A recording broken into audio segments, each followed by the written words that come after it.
Well, good day, baseball fans, and welcome down under to Peregrine Park for Tuesday night action in the South Australian Baseball League. The finals are just 4 weeks away, and the hometown Hawks of Southern Districts are right on the verge of a long-awaited return to playoff action. In their way, the Tigers of Glenelg looking to play spoilers, and both looking to honour a fallen teammate, this event they're playing of the annual Blake Horrocks Cup.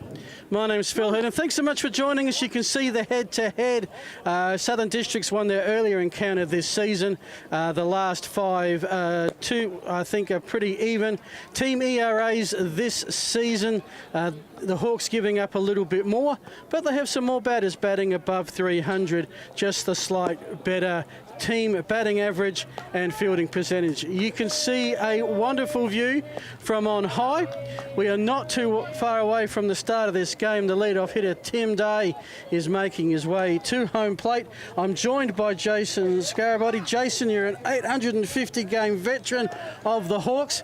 How exciting is it to be around the club when you're on the verge of nailing a playoff berth? Oh, it's very exciting, Phil. A balmy night tonight for the game, and the Hawks really need to look at probably picking up this game tonight. It's an intense game. Blake Horrocks Cup. Both sides really looking to put their best foot forward and represent Blake, as he was a member of both clubs throughout his career. And you're going to see a really passionate game tonight, I feel. Blake Hamish Rees is the starting pitcher for the Hawks in the blue and orange. Glenelg in the traditional. Well, there wouldn't be anything else but the black and gold. It's Tim Day at the plate. We got a count of 1-1. Overcast conditions here.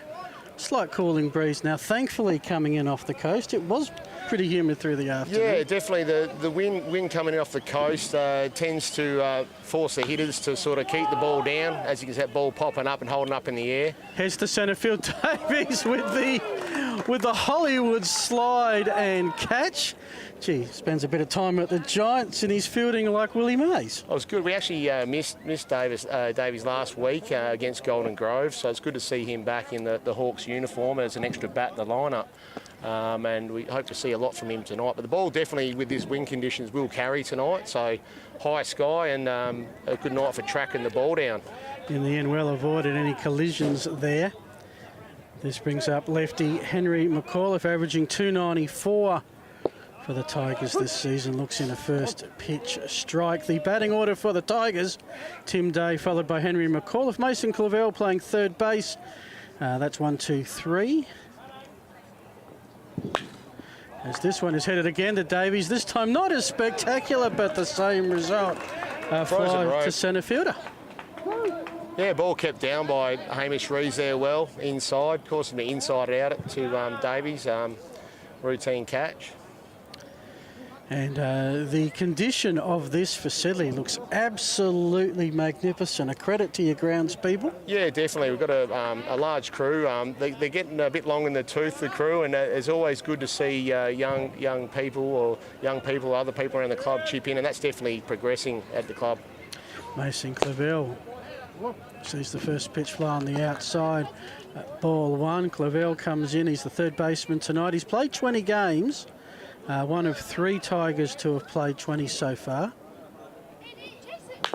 No one has played all 21 for Glenelg, who come in with a 7-13-1 record. Their season was almost finished before it started, losing their first 7 games. Meanwhile, Jason, the Hawks flying high early. I think you were 7-1. Yeah, definitely 7-1 early. I think it sort of stretched out the pitching depth later in leading up to Christmas. But that's definitely not going to hurt. Don't rub that. but yeah, look, we started the back half of the year off with a couple of wins, and really need to grind through and pick those wins up. Hopefully, getting this one tonight will help us keep that 2 games clear really you need that 500 average to finish in the top 6 at the end of the season. So I was trying to do the maths in my head through the week, looking at your schedule and other schedules, and you've got a bit of a gap. I reckon you need 3 more wins. I reckon you're on 24 points. 30 should just about seal it for you, and you have your chance. This week is huge. You've got the Tigers. It's an interesting schedule. You get the Tigers tonight, and then they come back again on Thursday. Same opponent, same venue. Adelaide next week. it's beautiful. 3 teams. If you could win all 3, you're there. From my perspective. I think it's just going to come down to the hitters. Hitting, pitches, I mean, both sides are got some pitching depth. The Hawks, I feel a little bit more, and that's where I think we're just sort of going to get through these next 2 games. And it really comes down to the hitters and making those plays. Hamish Rees hasn't pitched for a while. Straight to the hot corner.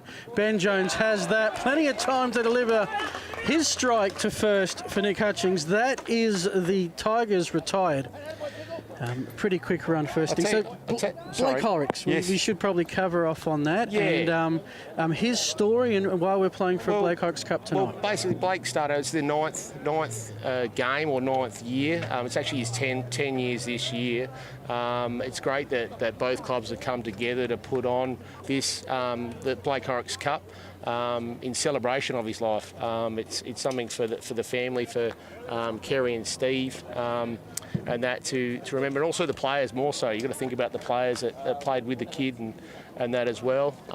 Myself personally, when I was playing A grade, he was actually our A grade bat boy, so it meant a lot to me. I think the final that we played against Glenelg to get into the grand final in the A grade, last time we were in the A grade grand final, Blake was the bat boy. So it was at this venue where Darren Ballard hit a ball over the right field fence to put us to go ahead to go and play Kenzie's. Unfortunately, we didn't go on for the job. But that was the last time the Hawks made it to the final weekend. Yeah. What year was that? 2007, I'm pretty sure. Don't quote me on it, but my memory's vague. That's okay, you're quoting yourself. Played 650 games now in the A's and 850 games, so there's been a few in between, but there's a lot of memorable games, especially against the Glenelg Baseball Club. There's always been a real good rivalry between the 2 clubs, but playing for Blake, it makes it more, I don't know the words to use. He meant a lot to me, but he started out with the club as a junior. He won a junior perpetual trophy, went on to be the bat boy for us, and then moved on later in his early in his senior career to Glenelg and become an inaugural part of their pitching staff, and made a lot of good mates out there at the Bay. Talk about the kid. He was one of these kids that had a smile. He had an arrogance. He was a cheeky little bugger, but he just had that spunk about him on the hill when he threw. You knew you were going to have a battle on your hands. So, yeah, real competitor. Well, we're hoping for a battle tonight. Nick Hutchings will lead it off for the Hawks. Played 19 of the Hawks' 22 games this season, averaging 269.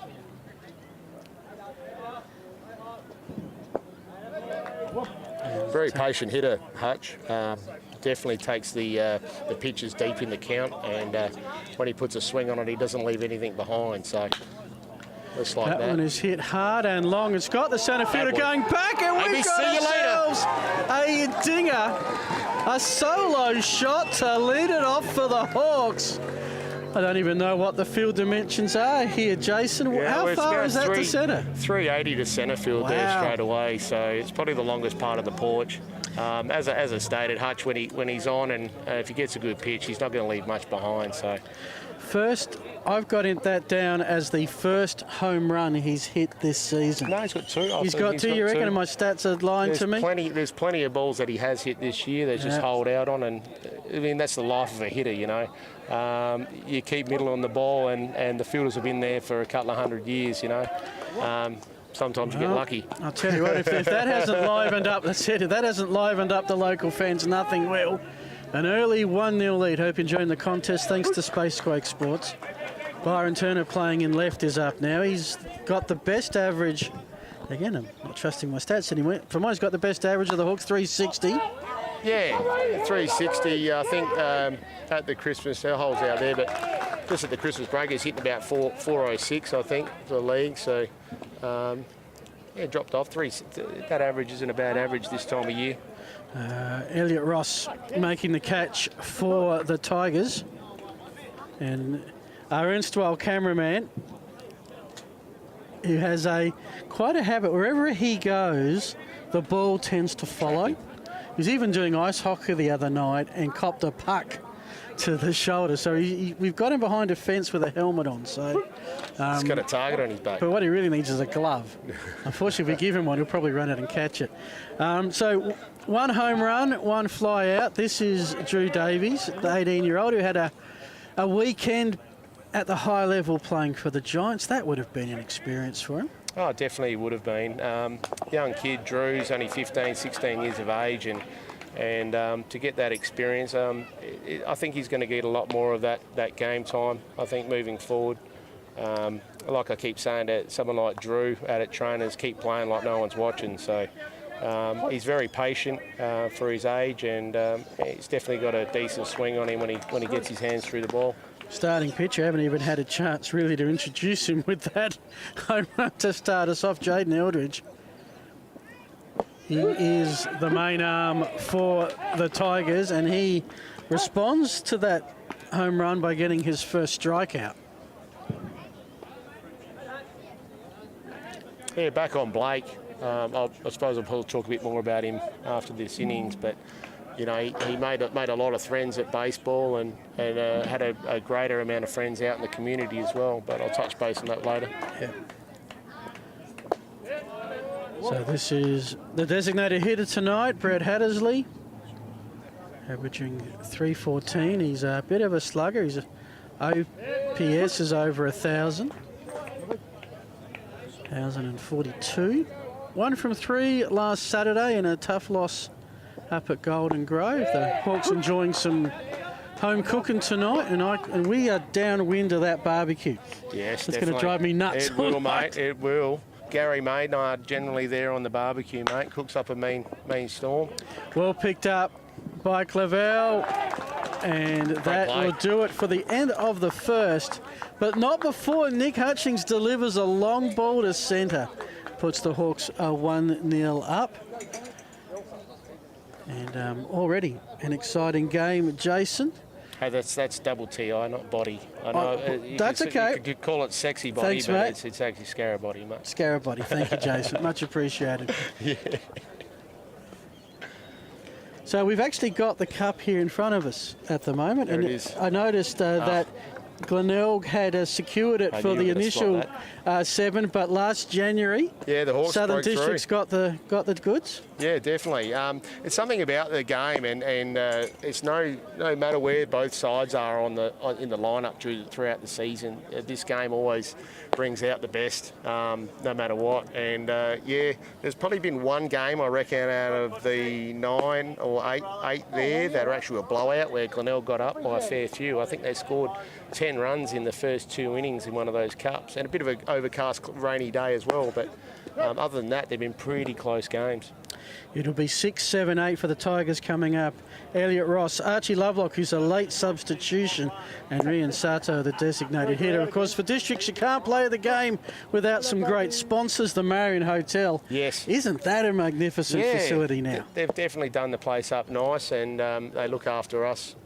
They're down there at the Marion, so yes. I'm perching myself under that big, sort of in the beer garden, tree garden, with a trio of dips and a nice schnitty. Yes, definitely. It's always a good day, afternoon.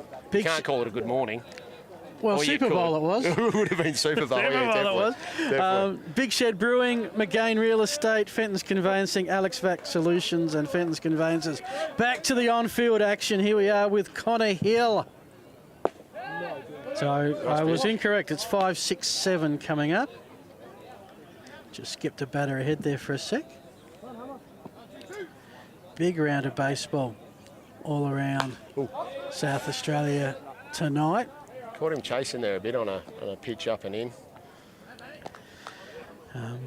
We've got ourselves in the league at the moment, and a 4-way tie. What's that? A 4-way tie at the top. Henley and Grange, Goodwood, Sturt and West Torrens are all on 34 points. Well, that doesn't really surprise me. At this very second. And they're playing each other tonight and again on Thursday. Kenzie's have got 5th as that's fouled up, but there's one spot left and the Hawks want it. And they're another out closer as Nick Hutchings Takes a fairly easy fly out at first base.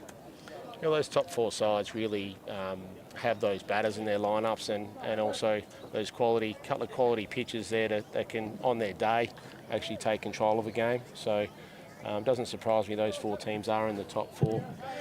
Had a sensational start. 7-1 to get going. Yeah. Since then, sort of 500 ball to an extent. A couple of tough road losses recently to Sturton, Golden Grove after beating Adelaide and Port Adelaide. And the run home, I reckon your next 4 will sort it out for you. Yeah, definitely. Long shot. I think at the end of the day, with the format it is now, best of 3 series, coming to final, making it there's the battle. But once you're there, anything can happen. The Hawks, realistically, for a 3-game series, do have enough pitching depth to go 3. But once again, it just comes down to that hitting. Pitching's there. We just got to get the hitting right, and anything can happen. That was Ross Elliott flying out to Davies at centre field. Archie Lovelock, who was a late inclusion due to a COVID case, I believe, comes in. Lovelock's played 9 games, averaging 217. You've got to be unlucky with that COVID stuff these days, don't you? Well, at least we're not closing borders and cancelling competitions for 2 weeks. All right, we can stop that conversation now. Yeah, exactly. Last season, or even probably the season before when Kenzie got the flag, without being able to play in the playoffs. They just happened to be the top team at that time, and so be it. That's right. It's just being there at the right place at the right time. Just from experiencing that myself in final series and making there at a couple of times in my career. Both times in a best out of 3, they come down to 1 hit. So 2-1 count. That looks like a good hit. Will it drop? Yes, it is, and Lovelock has got a hit. First one for the Tigers, second man on base. Nice, solid line drive to left. Yeah, sometimes baseball it can come down to 1 hit or 1 play that can make or break you in a game. That was a nice shot there by Lovelock. So I think in both innings, Glenelg have got someone on, but with 2 outs. Yeah. It was a hit by pitch with Mason Clavel in the first. There's Hamish Reeves. How much do you know about Hamish? Oh, Hamish, he's been with the club as a junior, mainly as a pitcher. He's really developing as a starting pitcher in the last year or so. He's had his worries with injury as such, missing a little bit low there. He did pitch an inning and got hit around a bit the last time they played. Hasn't pitched for a few games. I think he's more of a confidence pitcher. When he's on, he's on. If he hasn't got that confidence level up there, he can tend to sort of get out of his own rhythm. So once he's in a rhythm, he's on. But that's up to the pitching coaches and pitching staff here to identify that, and that's where we've done well this year in rotating our pitchers through. His 13th game this season, just the 4 starts. He's into his 37th inning of work. And right now just trying to get 1 more out to keep it scoreless after 2. ERA of 5.9, 28 walks, 25 strikeouts, and now he's got the 5 hit by pitch, collecting another one in the first. That one's right down. I was going to say right down King William Street, but what do we say? Right down Flaxmill Road. There you go. Hey, I tell you what, if he's challenging him inside, that's probably why he's getting caught hitting guys. So, puts another one. Ooh, that didn't miss by much. Hang on. No, I don't think that missed. Well, generally want that one called. Well, that's a walk. His first walk that he's given up tonight. So 2 in a row are on with 2 outs. The Tigers trying to have a 2-out rally here, trailing by 1. If you've just joined us, you missed Nick Hutchings, the leadoff man for the Hawks, putting one over the centre field fence. Yeah, Nick's just got to trust his field here. Just needs the 1 out. As we go to, well, we talk about Blake Horrocks. Yes. And Glenelg have a memorial scholarship to a top junior. That's right. And he's one of the winners. Yeah, I was going to mention that before. It's something that I think they've done really well with Glenelg Baseball Club in honouring Blake and actually promoting some young up-and-coming Glenelg baseball players. Centre fielder Tom Hutton is there, and he is hitting that down the first base line, but fair foul. You've got a fair bit of foul territory out here. Oh, definitely, definitely. There's not many clubs that have an all-enclosed field. No, this is wonderful. We're very grateful to have the field we got, and as you mentioned before, the ground staff, Jeff Gill, Glenn Harris, and Trevor Pryor, and others that chip in as well. A lot of good volunteers around the club. So Tuesday night, this is the sole game on, but I can imagine come Saturday, this place is just jam-packed. 5.5 hole is found. Lovelock's going to run round third. It's going to be a play at the plate, and the Tigers have tied it. Archie Lovelock brought the wheels, and the Blake Horrocks Scholarship winner has an RBI. That's very fitting. Yeah. Very fitting. And I think someone's looking down on that kid right now. It's funny you say that. There's things that you manifest in life, and I was thinking about Blake on the way here tonight and driving along from work, and funnily enough there was a car that pulled up next to me. It was an XR6, a blue one, and it happened to be the same vehicle he used to drive, his pride and joy. And I thought, how ironic's that, you know. Unfortunately, December 2012, car accident on the way to work, got collected by a truck. Yeah. And it was one of those times when the baseball community came together off the field. Yeah. And I think they played a very important role in getting through that traumatic experience. Yeah, definitely. It is all about community and people getting around each other, especially at times of grief. Yeah, it's one of those reasons. I mean, yeah. Where sport is more than just the game that's on the field. As that one is hit into a gap. This is going to bring, no, everyone's going to hold up on this occasion. So that was the leadoff man in Tim Day, I'm pretty sure. Yes, it was. Yes, it was. So single to centre field. And now bases are loaded with Tigers, and all of this has occurred with 2 outs at the top of the second. Yeah, well, it's got to get out of a jam here. Yep. The floodgates opening.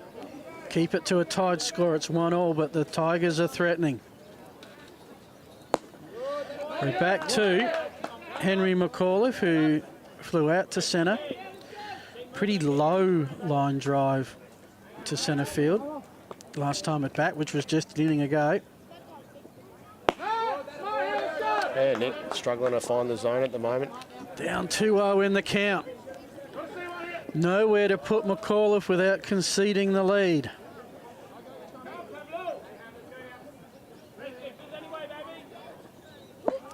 Right down Flaxmill Road, and that breaks it a 2-1 count.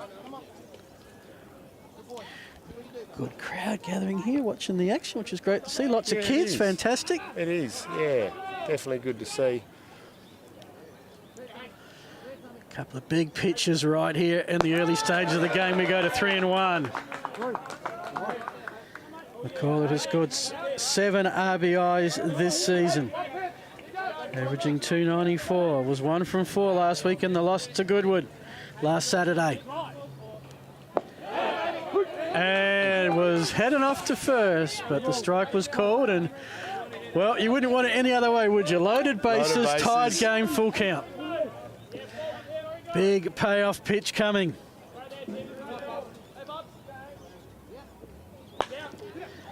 Down it. They just need the 1 out. Will they get it?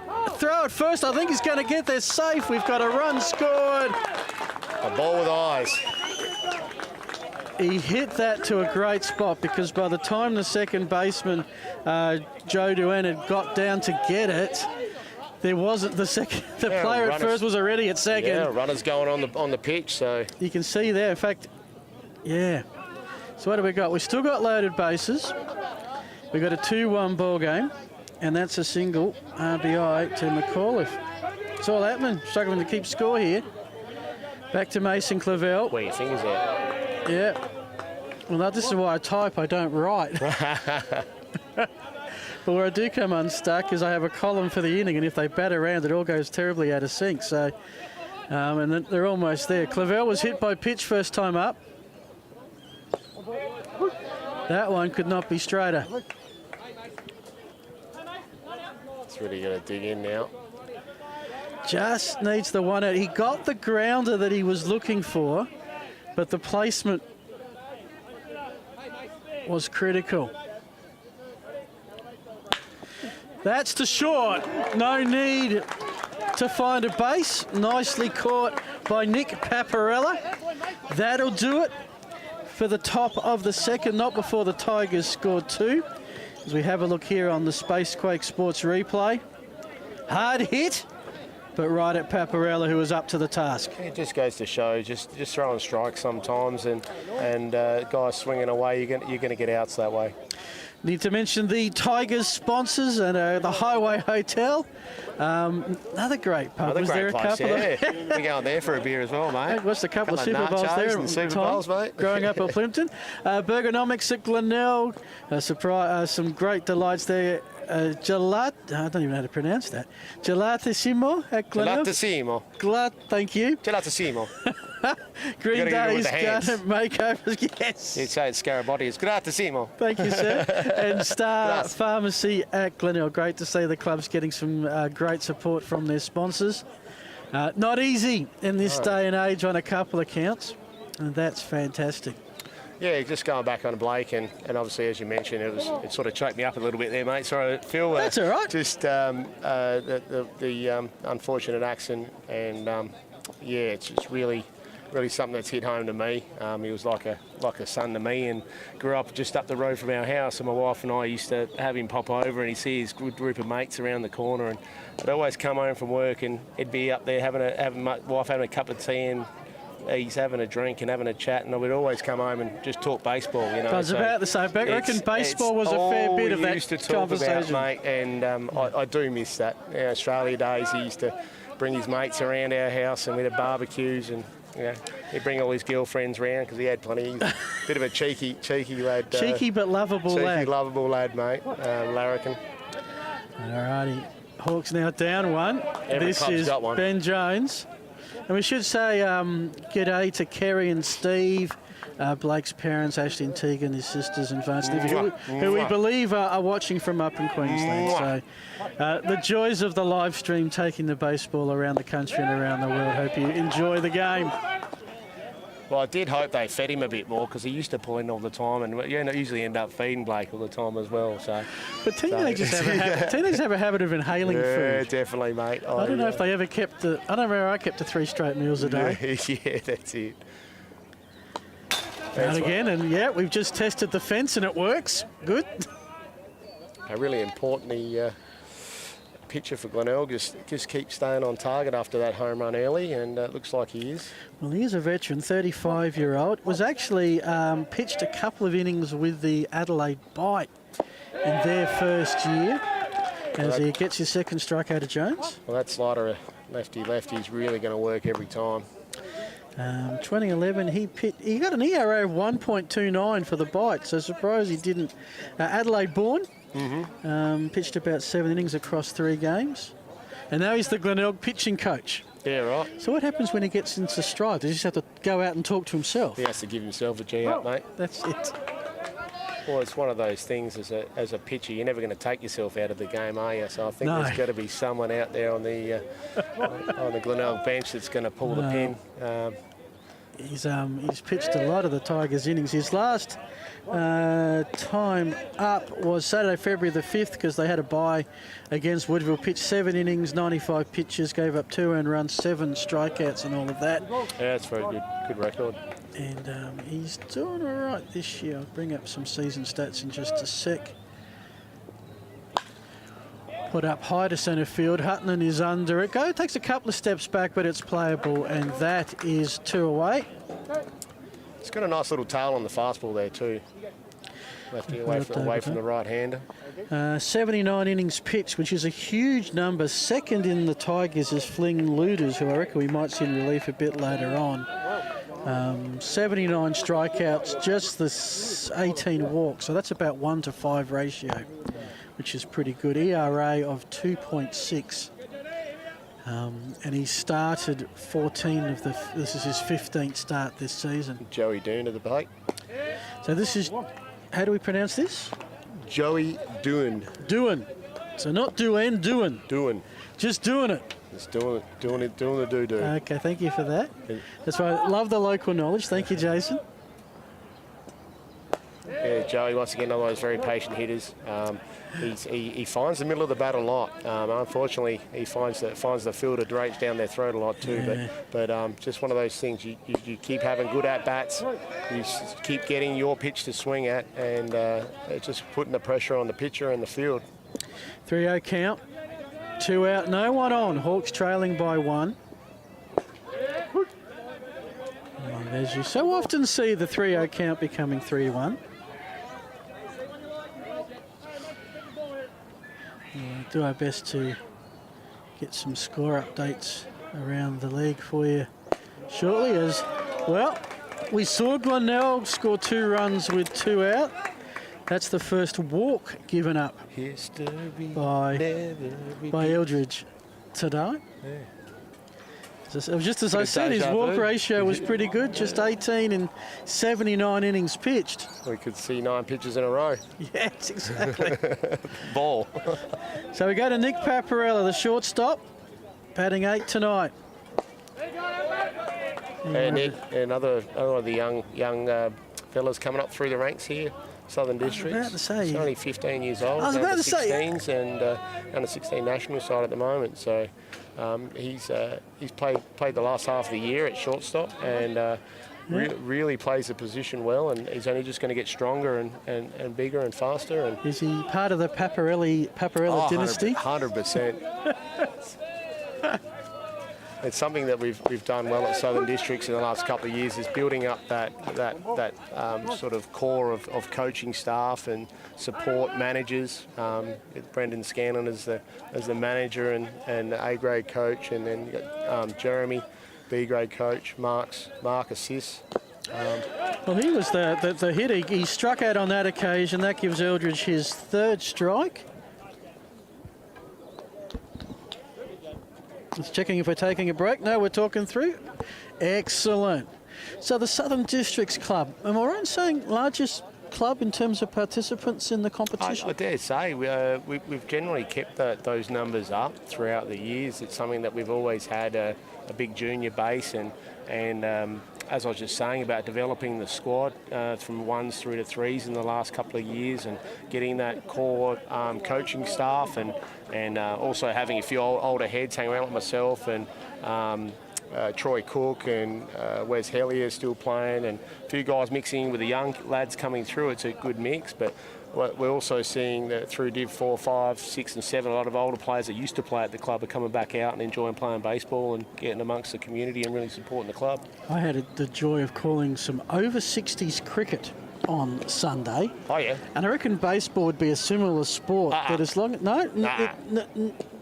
What's your age? I'm going to shut you down. No, I cannot compare baseball there's with cricket. There's no Masters or old-timers? In baseball there is, yeah, definitely. Yeah. The Masters, over 35s and 45s and 50s and where the aim is... 75s. And I was just thinking, this is the kind of sport where as long as you can still swing a bat, sort of, you've still got to be able to run, I guess, to field. Definitely the key things, having an arm, being able to run and swing.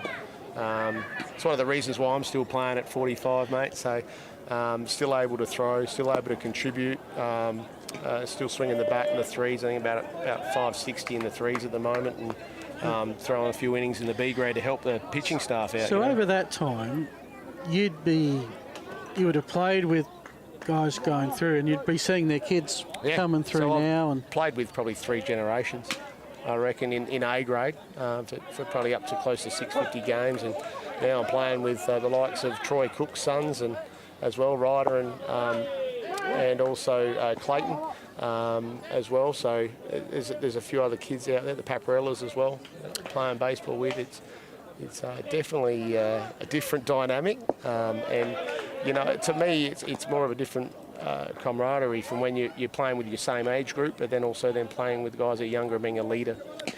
At what level? Because there's 7 districts, 7 divisions. Yeah. At what point does it become less serious and more social? I think more from Div 4 down. Div 4 down? Your Div 3, 2 and 1's really developing your squad, and I think these days you need a squad mentality. We'll talk back to Blake Horrocks. Every club's got a Blake Horrocks in their squad, and that guy with energy, enthusiasm, is a bulldog on the field, but off the field he'll come up and have a chat with you and let you know how well you played or didn't play. Okay. But you always got to have that guy that's up and about, keeps everyone smiling in the group. As soon as you lose that in a group, it can spread like a plague. But you get that team mentality up and down, the squad helps. It's like a pack mentality. Connor Hill coming up, he flew a foul pop-up to first base. Got some interesting scores around the league we'll share with you in a sec. The one that the Hawks will probably keep an eye on are two contenders to try and take that sixth spot. In seventh spot at the moment is Woodville. It's Woodville, yeah. They're travelling to the Dodgers. Okay. And Golden Grove are up 4-1 in the second, which is a good result. That's a good result for the Hawks, I can tell you that now. The bunt, the steal of second fouled, everyone will go back. Oh, East Torrens got tonight. East Torrens are playing Kensington. They're in the third. Cardinals leading 3-1. So at the moment, those other results are taking care of themselves. It's a case of whether the Hawks can do the job here. Is that at Kensington? It is at the Kensington Diamond. The other score in the... A couple of hits could change the game quick there, though. Oh, yeah. It's not the biggest field, is it? No. You can put some over...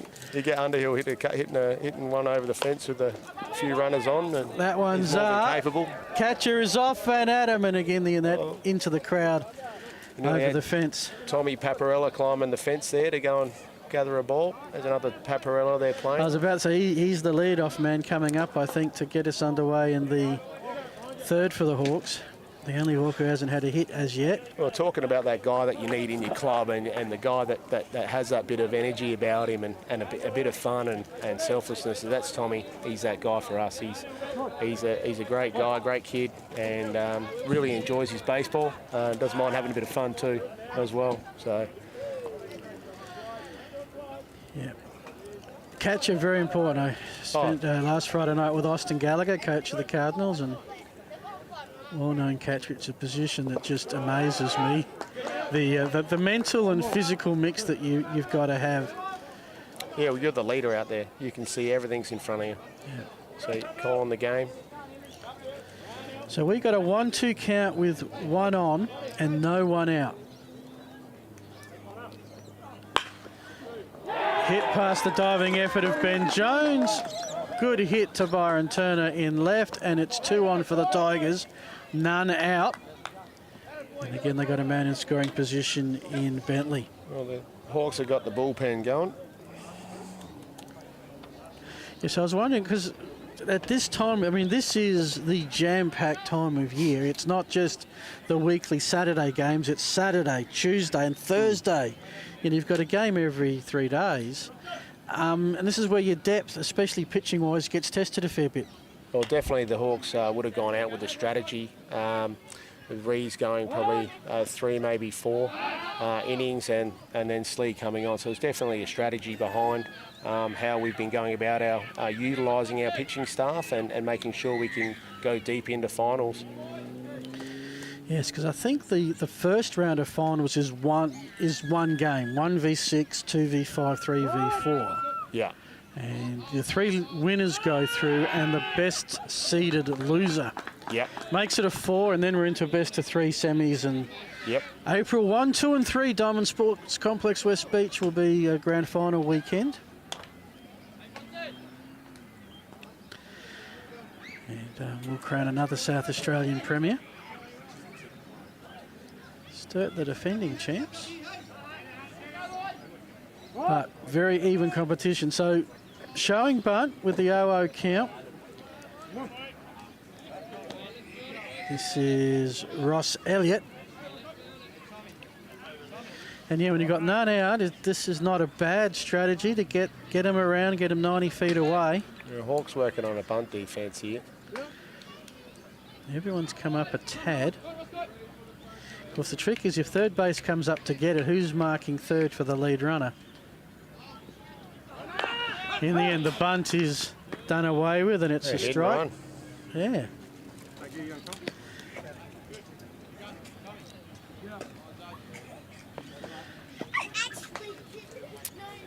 So how long... Sorry, very bold way to do it, but yeah. Just to put your manager's cap on for a sec, how long would you leave Rees out here at the moment? Oh, look, I believe he'd be on a short string at the moment.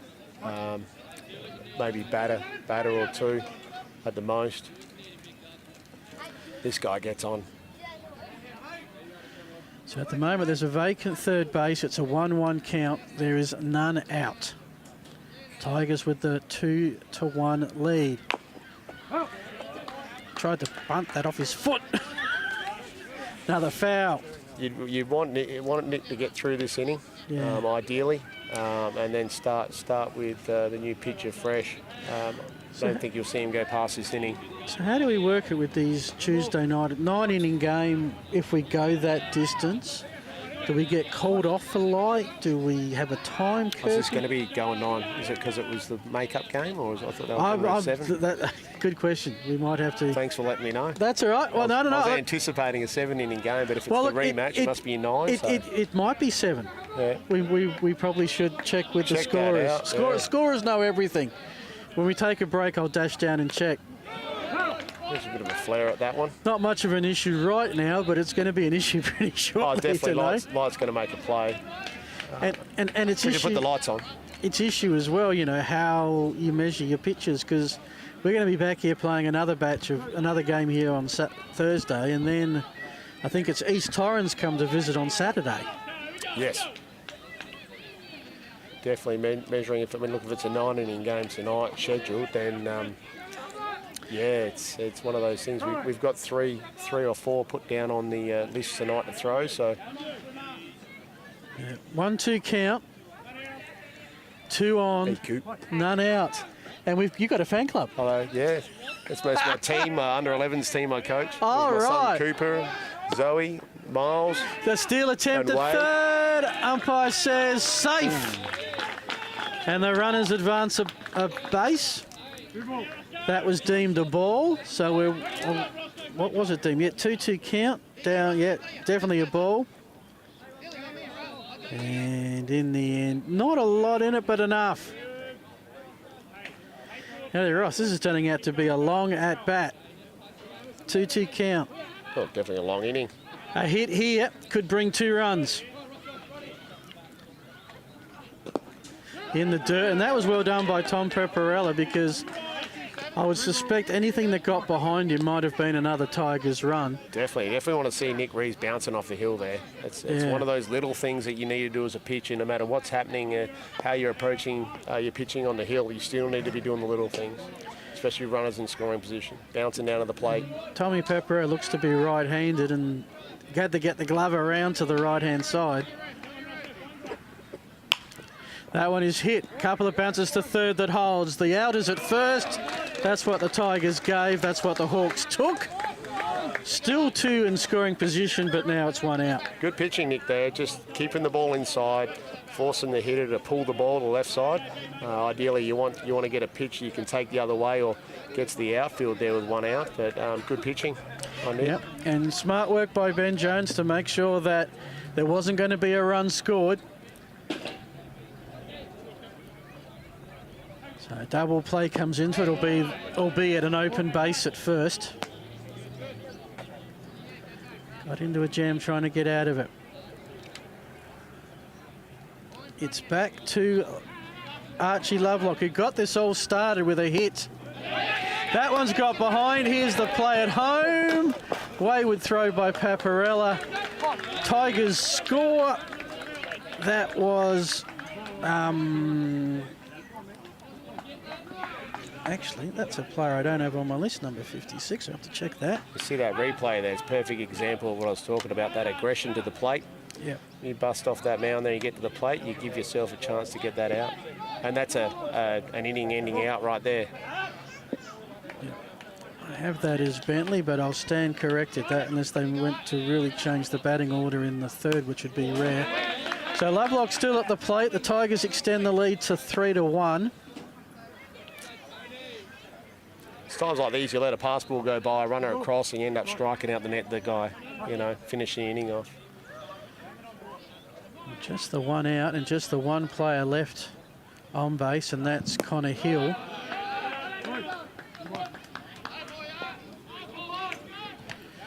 3-1 count. Is there 1 out, 2 out? I've got 1. Oh, wow. And I'm watching the game. I reckon. Yeah, I'm pretty sure it's 1. We've had a walk, a single, a ground out to third base, and this is the 4th batter up. And there's another walk. The 3rd given up tonight, men at the corners.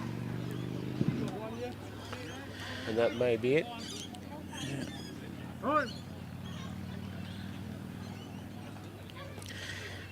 So this is where it's an interesting way of doing it. So well,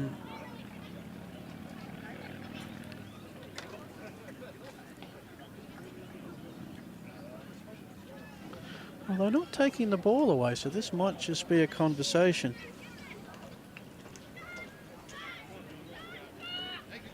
That's it. So that will do it for Hamish Rees. And he lasted 2 1/3 innings. I'm just trying to. I'm looking around for where the relief pitcher comes in from. It's from the dugout. From the dugout. And this is Slee. I'm a little bit lost. We don't have any live scoring tonight to check things off. Jaden pitching. Yep. Okay. So who do we have out there pitching at the moment? Jaden. Eldridge. Oh, no. Oh, okay. My apologies for the Glenelg. Yeah, yes. Okay. But it's Jason Slee who's come out now for... Oh, Michael Slee, my apologies. 96, okay. Just what you want. One Slee wearing 60. One, I'm thinking, hang on. I got a Jason and a Michael. Where does Lachlan fit into this? Timing. Michael Slee is the new pitcher, wearing 96 for the Hawks. 30 2/3 innings pitched this year, 15 games, 4 starts. ERA of 4.9. His 24 walks, 19 strikeouts so far this season. Yeah, Michael's been coming in that relief role a lot this year. He's had a few starts, but really just that job of his to just come in and pound the zone where it's needed.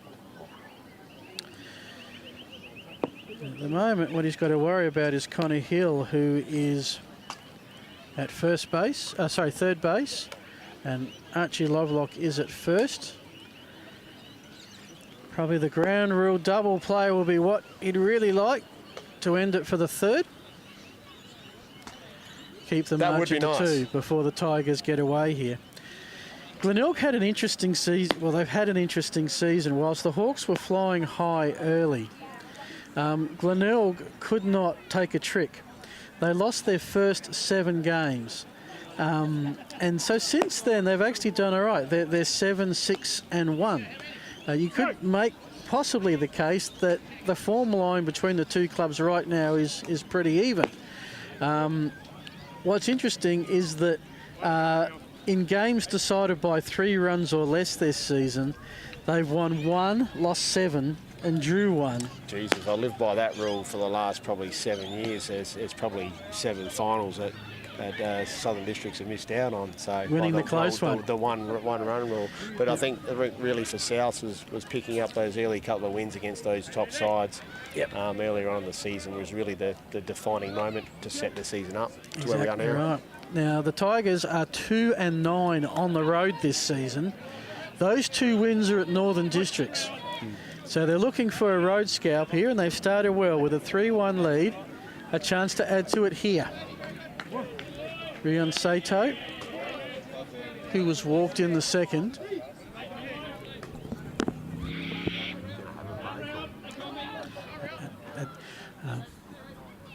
Yep.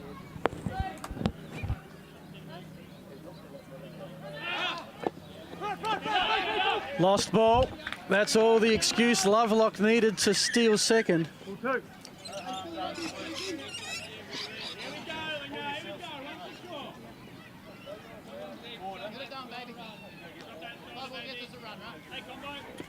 Brez.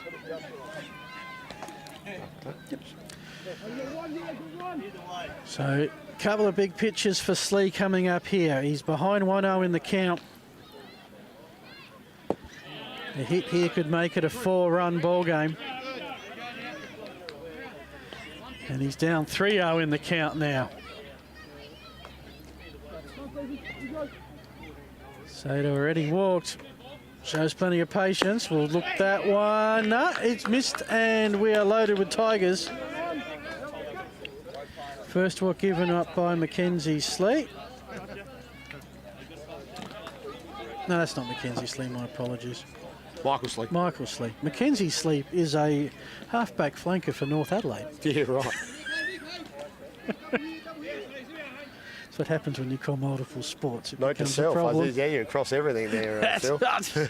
No, just stuck. Number 35. You dream names and numbers. Yeah, something like that. And then the nightmare where you turn up and you haven't done any prep at all and you got no idea what they're playing. Where did who go? That's it. Who's on first? Exactly.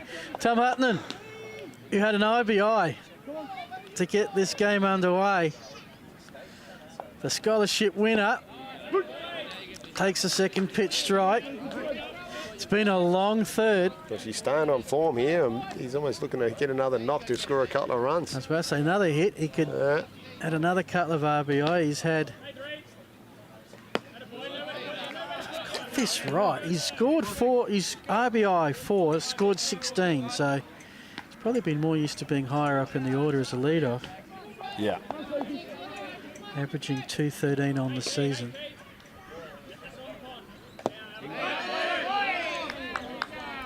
Not seeing a lot of hits from the Tigers batters at the, a lot of swings, sorry, from the Tiger batters. They're letting the Hawk pitchers do all the work for them at the moment. We've had 3 walks from this inning. Make that another. And here comes the 4th run of the Tigers. That's Connor Hill.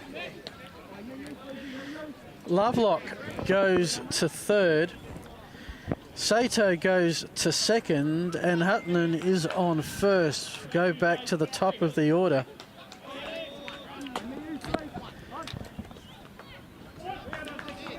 It's a coolish breeze coming in off the coast now. We've got a lot of rain to our west. I thought we might get a bit wet tonight, but it's staying west for the moment.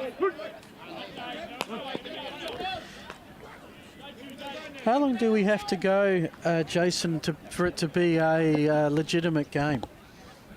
Oh, geez, I thought it was a 5 innings, sorry. 5 innings? Yeah, 5 innings, 5 innings for go. Oh, yeah. That's another run hit by pitch, the second hit by pitch tonight.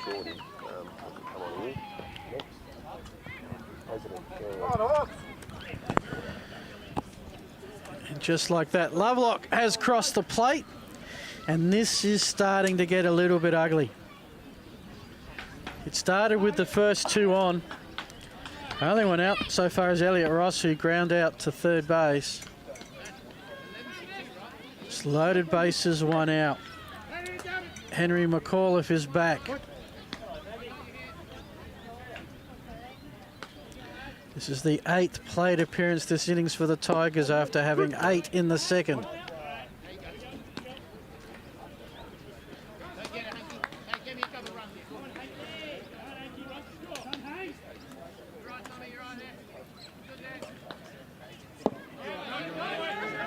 The umpire really tightening up the zone tonight.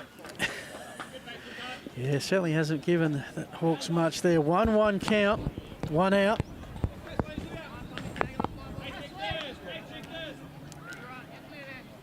Bases loaded for a shot to short. They need a double play here. They turn one, bobbled, and trying to get a run down. There isn't one. So that's the second out. Oh, hang on. There is going to be a run down. If they can work this out, that'll be 3rd out. Trying not to concede the run. I'm not sure the tag was made. Safe. Oh, my goodness. I don't know how the Tigers did that. They escaped you escaped the run down, scored a run. It's 7-1, I reckon, out of all of that. Let's hit. Just really need to make a tag there at second base, really. First run was scored whilst there was an out at second. Safe at first. Which is when Joey got the ball. I reckon they just about... Yeah. Nick's screaming for it. Just tag him. Just tag him. I was about to say, if he was tagged, that's it. That's out. Doesn't matter what's happening at home. You don't risk the extra throw over the distance. Yeah, now, that, unfortunately, and that was a great work by the runner there. I reckon, was that Sato? No, that was Hutton, who went wide to avoid the tag, then had to crawl back in desperation. The umpires are having a chat here. This is not done with just yet. Are they saying maybe he ran off his line? Or did he call time at the time? We're just waiting to see here. It's anarchy. It's confusion. It's Tuesday night baseball thanks to Spacequake Sports. Peregrine Park. It's all happening. I don't think he ran too far off. I mean, he really could. Paparella had the line covered. Lunged at him. And in the end, it was race to home. Jubilation by the Glenelg players, yeah. So that was the easy bit. Then there was the bobble. That meant... See, right here, here's the critical point. Here's the critical point. Has he called time there? Because that's where Hutch actually held up. They would just hold the play. They couldn't really call time with a player halfway between bases, could they? No. I think there was a runner mental error there, I'll call that. I'd usually call that something else, but I am live. Well, that's remarkable. And out of all of that, 2 runs... There should be a second out. There was definitely an out at second. So we got 2 outs on the board. Not quite sure what's being disputed here, but whether or not the tag was made, I don't think that's the case.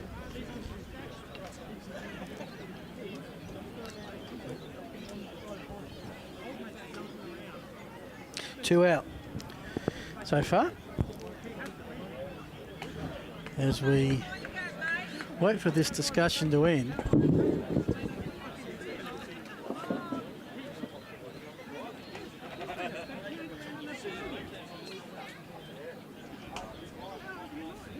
Yeah, we wait and see what happens with this discussion. Here's the replay.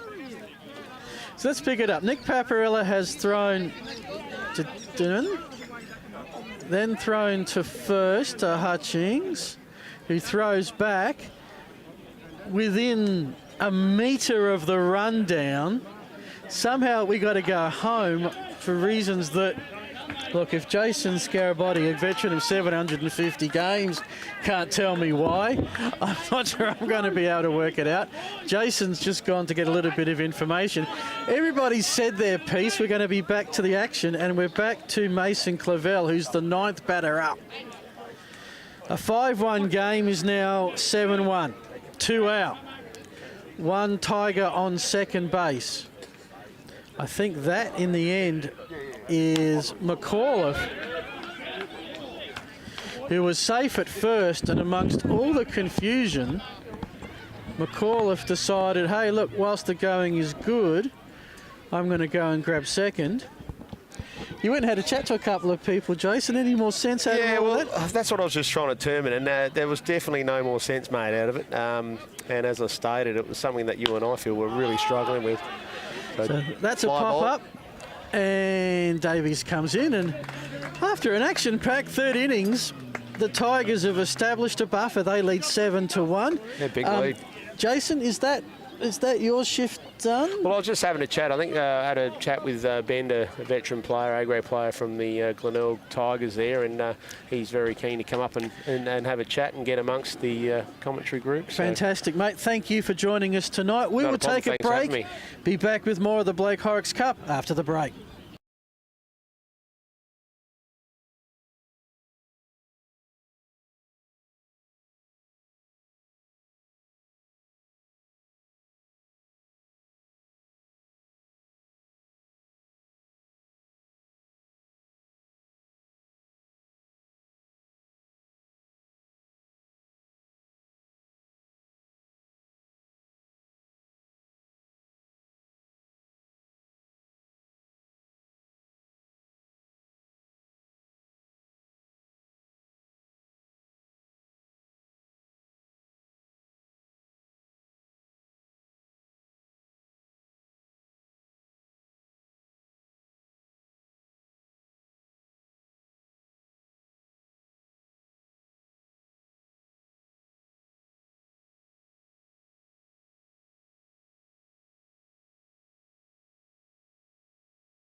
And welcome back. Peregrine Park, home of the Hawks, who are trying to get their way, I believe, to their first playoff final series in 15 seasons. They have 4 games against teams outside of the top 6 coming up. Win 2 or 3 of those and they should have enough. But they trail this 7-1. We come to Tom Paparella, playing catch-up. Was in the thick of it about 5 minutes ago, as we've got a new guest. Always love it when guests join meetings. Good day. All right, name? Craig Handy, how are Good, you? Craig. Rank? Oh, what a game. What a game, sir.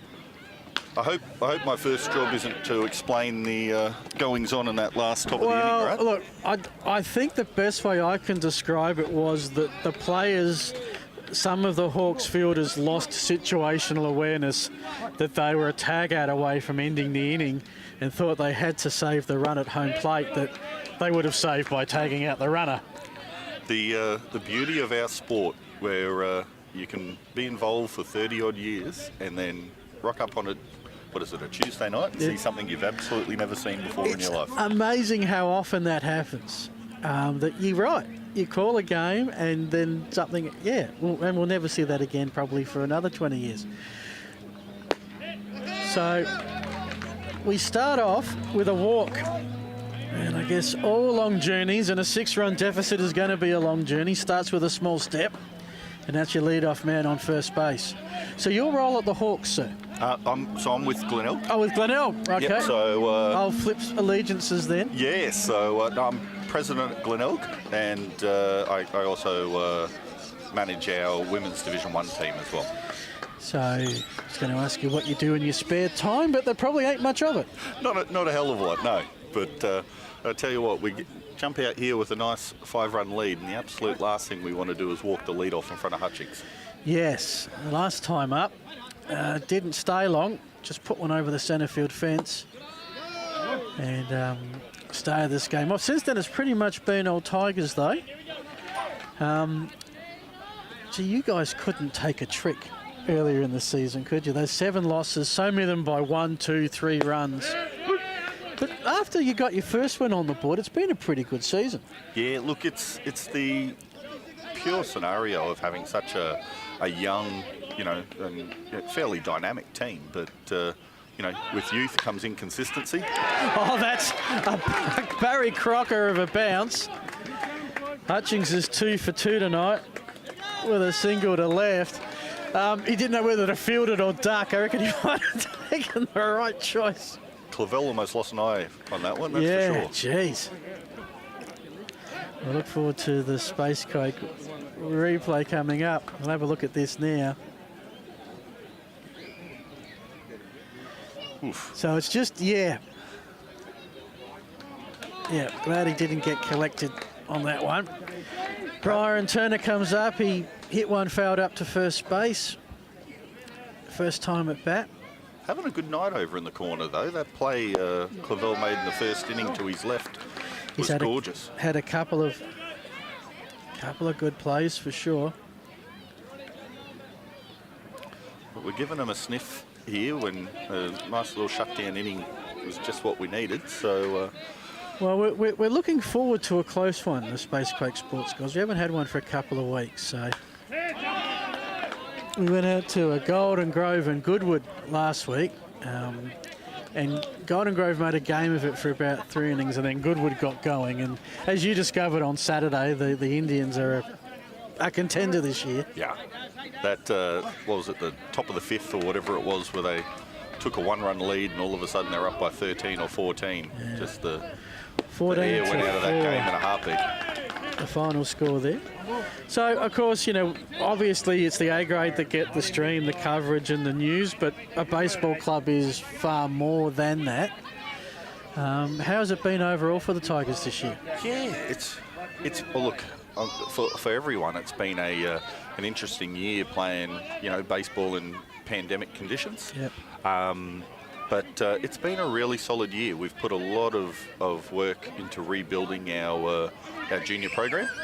And we're not necessarily seeing the the dividends in the wins and loss column or anything like that, but you know, we're really starting to hit some development hurdles, which is great. Tommy Paparella has managed to get to third. What have we got here? Was that a Drop third strike? drop third strike? So yeah, he's on first. No, hang on. No, so the batter was out, but Hutchings didn't advance. Right. No, I don't think I've ever seen that before. Usually drop third strike, it's the usual throw to first. We sort all that out. Hutchings decided, okay. I'll just mark that down as a strike. Is a steal of second. That throw is wayward. That means a run's going to score for the Hawks. And I think we've got it settled here, how it's going to work in the commentary position. Whoever we have, the opposition is going to score. Well, when we get out of this inning then, I'll go and get Scarra's back and let him sit in here while we hit. That's it. So this is Drew Davies. That's heard that as a whack. That's gone deep to right, and that, I think, is going to end up foul. It did go over the fence. Missed by about 5 to 7 metres. Just a gorgeous left-handed swing showing the exact reason why you got the call up on the weekend. Yeah. That would have been So, Davies comes in at this level, averaging 288. Still attempt at second. That looked like something out of the Winter Olympic ice skating, you know, where they sort of twirl around each other in synchrony. Well, that's done is really sent something to the laundry. Home in plenty of time. Yeah.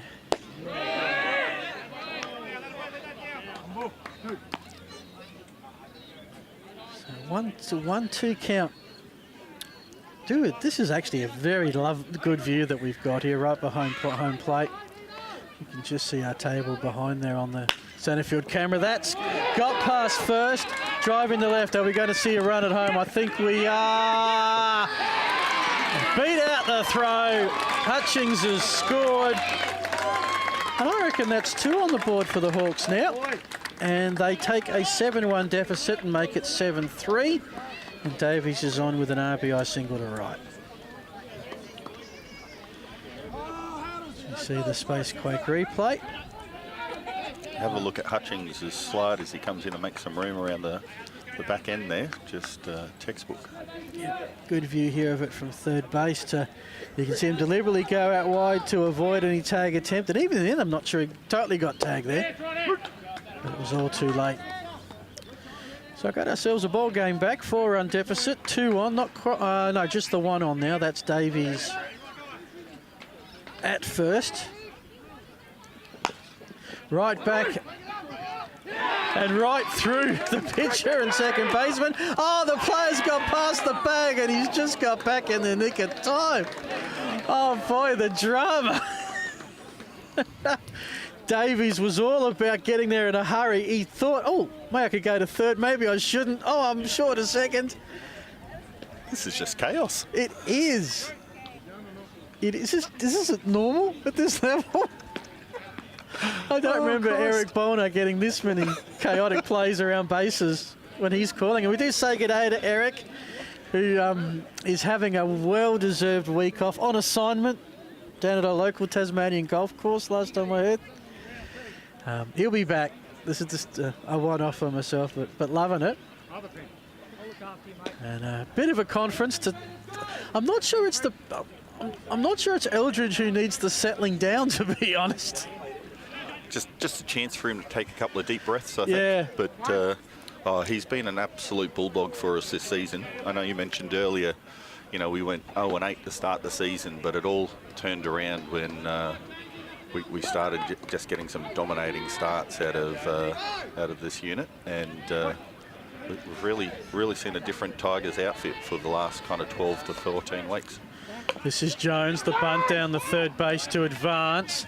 Tigers take the out that was given. And we got two Hawks. That actually is the first out of the inning. No, I think it's 2. It was 2, okay. We did have that I reckon you drop are. Third strike, didn't we? Yes, we did. So an interesting But drop.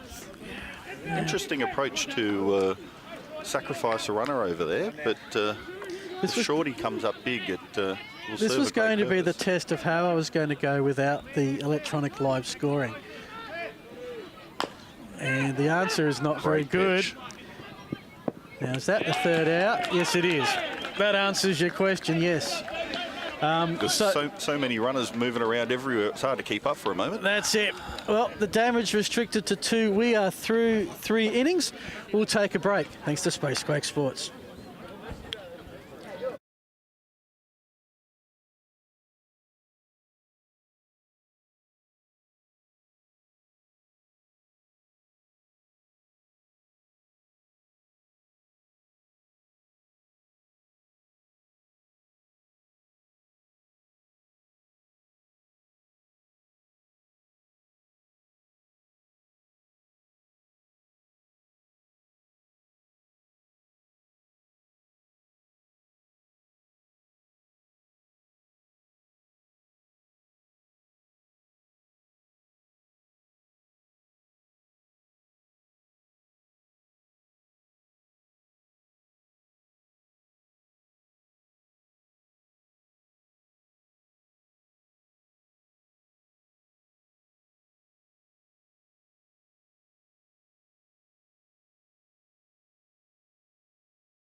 Welcome back to Peregrine Field. The Hawks have made a pitching change. Their third pitcher, Andre Benjamin, is in now.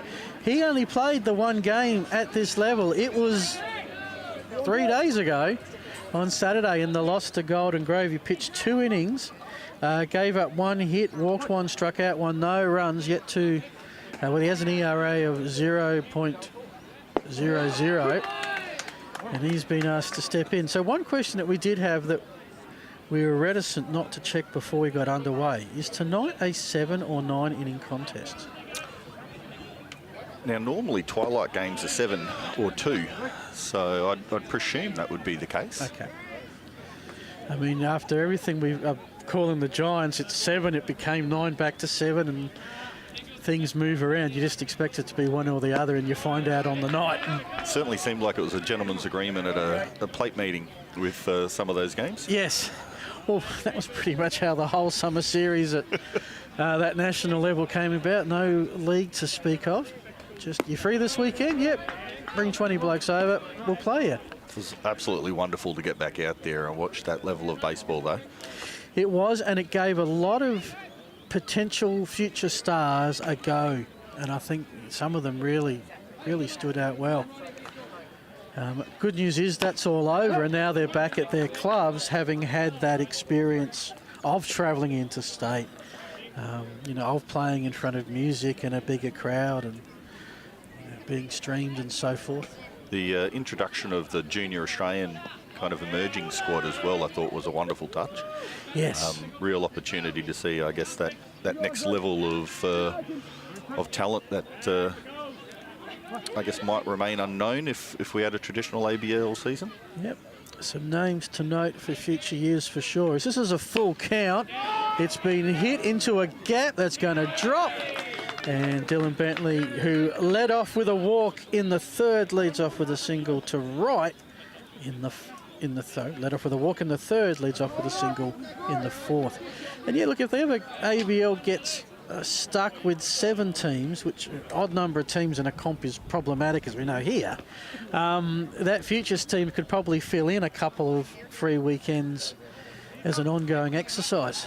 And, historically, there's always a percentage of the local baseball community that, prefers to see more and more local talent in the ABL level. Yes, it's a forever ongoing discussion. Yeah, and as wonderful as it is with all the affiliated talent that comes on over and helps bring up the standard of competition, but that could very well fill a niche in that market as well that keeps a lot of people happy. Yeah, it's some competitions have a reserves grade.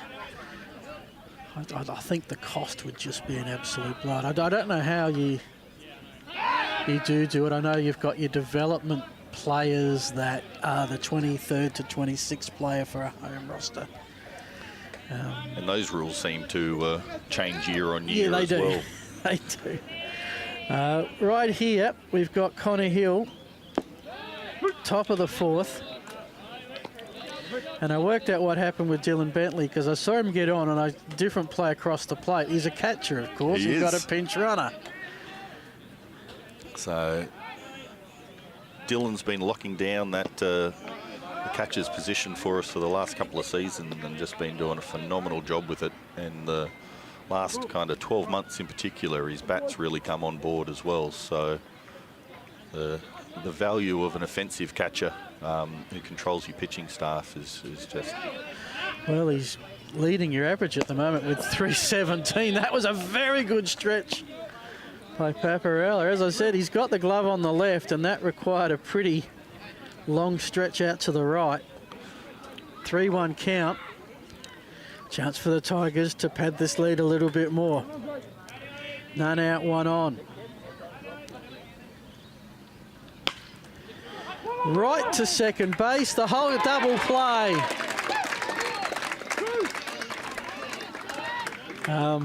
Situational awareness. Unfortunately, Bentley caught off the bag. Doing is just take the catch and realised player was off the base, couldn't get it to first fast. Well, he got it to first fast enough, and just like that, what was looking a good count for the Tigers with a man on. Base is empty, 2 out. Doohan's been a phenomenal pickup for South this year, but certainly doesn't look like your prototypical second baseman. No, and he's a... Might be the biggest unit I've ever seen play it, that's what. And the entire infield is righties, which is... Usually they try and mix up and find a lefty in there somewhere, but not to be. Benjamin picks up another strike.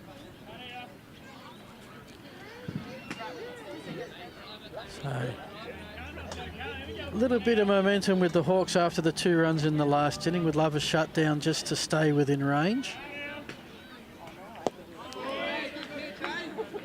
Inside, 2-1. Interesting little scheduling quirk. You haven't booked hotels for a couple of days because you're here Thursday, back again. Yeah, it was interesting. Technically, the I guess the washed out round that was the original Horrocks Cup got rescheduled for Thursday this week. But as clubs, we kind of had to make the decision before the league decided to commit to rescheduling that round to get this one in. So this Tuesday night, just by weird quirk, happened to align. So, of course, with the Super League baseball in that September-December window, you don't really have the chance for midweek baseball too much, but then there's a lot of midweek baseball now. Yeah. So last few years, they've really, the second half of the season has really had a lopsided amount of twilight baseball. There's a pretty easy drop third strike, but throw to first. That retires the Tigers. Super League baseball, we see it a lot from the ABL perspective, I think we're getting a few sponsors coming up in a sec. Southern Districts, Marion Hotel, wonderful redevelopment. You haven't been there in a while, check it out. Big Shed Brewing, another great sponsor. McGain Real Estate, Fenton's Conveyancing, Apex Vac Solutions and Flurio Embroidery all playing an important part for the Hawks. I understand how the Super League Baseball works from a Giants perspective. It gives a chance to see some young talent, maybe have what they'll have in their development squads. How does it work from a local club perspective? Yeah, look, it basically provides opportunities, and depending on where your club's development's at the time, you know, stretches your resources pretty thin at times. Look, it's a necessary evil. There is a massive skill level gap between, you know, the Division 1 SABL and you know, a regular season's worth of ABL baseball.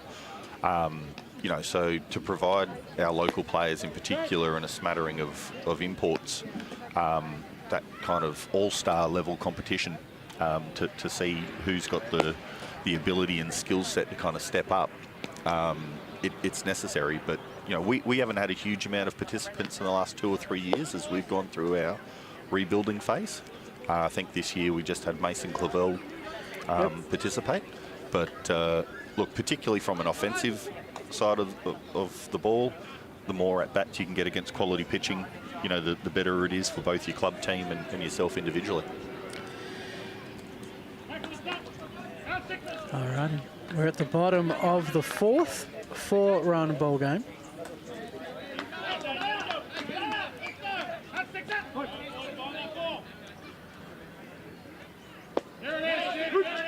First pitch strike on Doan.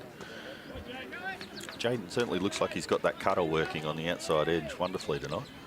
Yes, it's the foul, and he's up 0-2 in the count, bottom of the 4th. Going to take a quick look and see what's happening. We've got a few live score updates from elsewhere. I know for the Southern District fans, they'll be keen to know what's happening elsewhere. I'll just do a refresh and see if there's any more that come up. Just a bit inside. 1-2. We're in the 4th at West Torrens. 4 teams tied for the top, and West Torrens are doing a job on Goodwood. 9-0. Also 2 top teams, Sturton, Henley and Grange. This is at West Lakes. 5th inning, it's a close one. Sturt 1, Henley and Grange 0. That's a nice hit. It drops. Lead-off man on, which seems to be a common occurrence so far tonight. A couple of other quick scores. East Torrens and Kensington. Kensington leading 4-2. Hawks fans will like that. And I think they'll be pretty happy that they're in the 5th at Golden Grove, and the Dodgers lead the Senators 10-3. Glenelg are just on the verge of playoff. You've really got to run the table and hope from here. Yeah, look, it's one of those mathematical, you know, possibilities, but not necessarily the high probability. Yeah. That, you know, we talked earlier about, you know, you start the season in an 0-8 hole. It's just an amazing achievement just to even be, what, 6 weeks or 6 games out from finals and even be talking about the fact that they're in the hunt. But it just gives such promise and enthusiasm as we, you know, look to springboard into next season as well. 9 games left, 4 of them against teams in the top 5. 2 against districts here. You get Northern Districts, Port Adelaide and Adelaide. Those last 3 are all at home as well. If you get 5 wins, you're at 25 points, and the Hawks are on 24. So, yeah, you're really relying on Southern Districts to collapse, or you're going to have to get some really big scalps to play finals. Yeah, look, I mean, you can only... Cliche is a cliche, right? But you can only play that one game at a time. But yep. Tuesday and Thursday against the team in 6th, you know, should we get into a scenario where they start looking over their shoulder, that's an interesting Paparella time. Has managed to get it past the left fielder. He's got a stand-up double play at third. Helmets flying. Everybody safe. So Doohan's at third. Nick Paparella's got a double. Hawks have 2 in scoring position. Just got past McAuliffe there in deep left field, which I think is at 320. So similar dimensions to West Beach here, which have 320 at the foul poles. You see the space We quake. might have an interesting slide into third base here.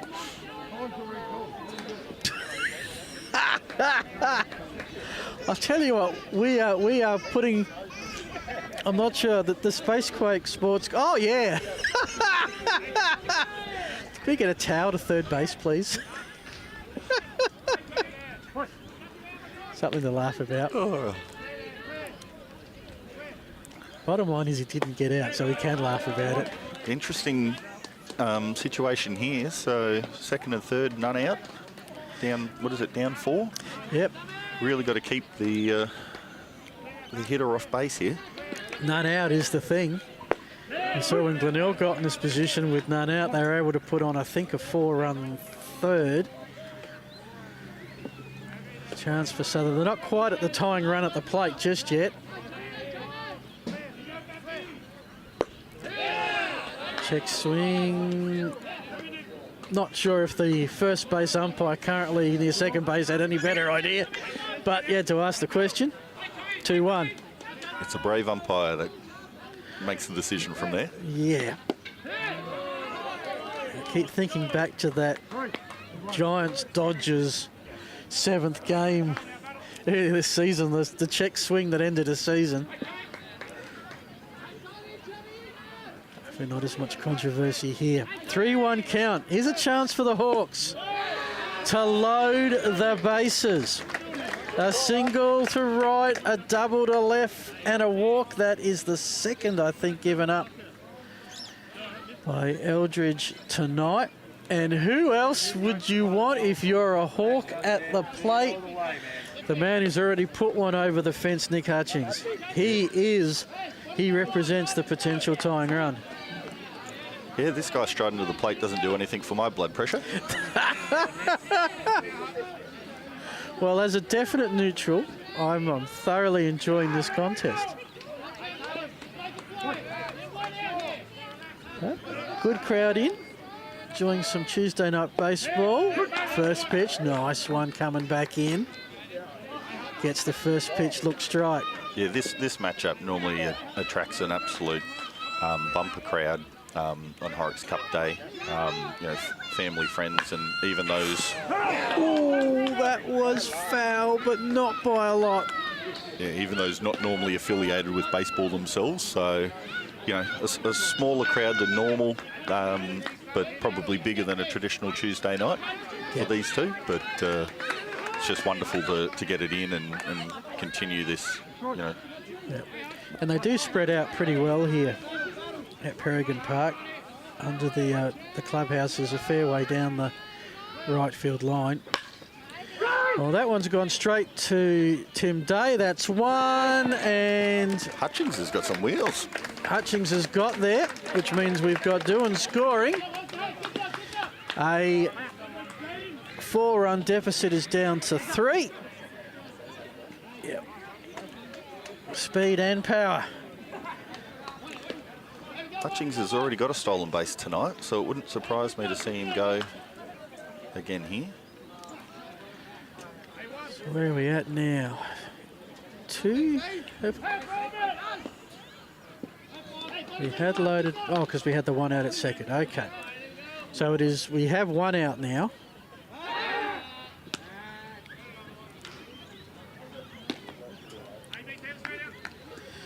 Turner comes to the plate.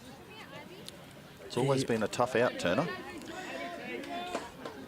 Yeah, sort of caught in foul territory first up. You're right about the stolen base, and in the end that will be uncontested.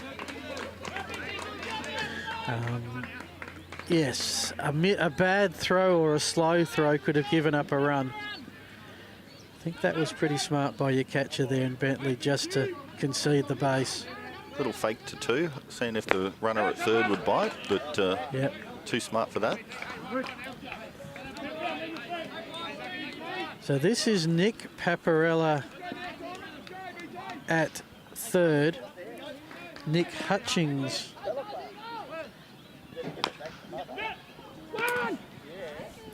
We've got a play at third, and that will be second out. Oh, no, so that was a Day coming in from short. And just confirm that this is a 7-inning contest unless time expires. Not sure what the time expiring will be on this one. So we started at 6, I believe. So Yep. We've gone 90 minutes right now. 32 left to go, or A 2-hour contest. or I guess if light becomes an issue. Well, it makes this at bat. I mean, it's overcast, dark skies. We're not going to see a glorious sunset tonight. It makes this at bat critical because it's a chance for the Hawks. They trail by 3. Davies is down 0-2 in the count. It's all set up for this part of the order too. Davies and Hattersley on deck. Exactly.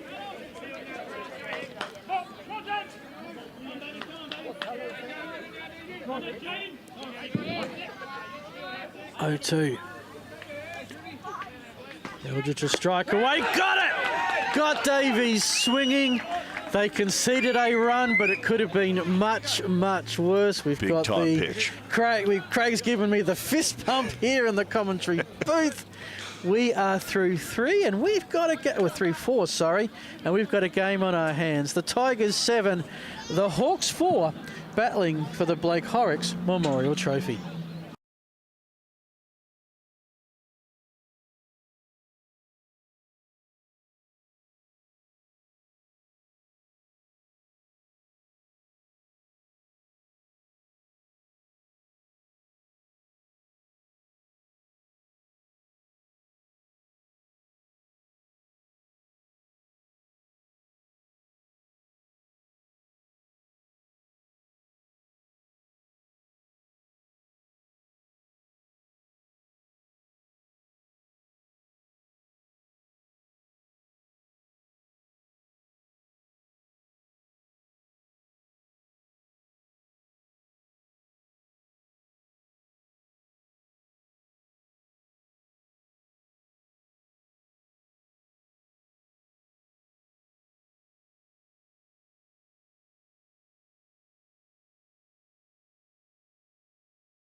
And welcome back. We're here, lead-off man Archie Lovelock, who's already scored 2 runs from his 2 at-bats. Not bad for a late call-up. Andre Benjamin into his 2nd inning of work. Yeah, COVID struck again today, and our starting right fielder was a late scratch about 3 innings before game time. Oh, jeez. Well, that's the way it is now. It is. And you're probably thinking that it's 1 and there's no other huge list of close contacts, I would guess. Well, one of the, I guess, positives of getting in this scenario where we're playing so many games is we're not training as much. So, of course, yes. You know, with the exception of if the guys get a little too close on the bench, you know, you've got that ability to kind of minimise some contact points a little bit there as well. So a bit of a silver lining. 3-0 count. Lovelock keeps the gentleman's agreement. Wasn't there an explosion in the major leagues last year? And was it Tatis Jr.? One of the players decided to swing and home run on a 3-0 count. And our world seemed against him. Yeah, an interesting one too after the... Right back at Benjamin, throw at the plate, and Lovelock is 3 for 3 tonight. Foot speed of that young man is fantastic. Yep. But yeah, that was an interesting old situation. I think it was, 2 months after the league came out with their Let the Kids Play marketing ploy, and then all of a sudden the entire world was not like that. Indeed, which we see had that throw pretty easily beaten.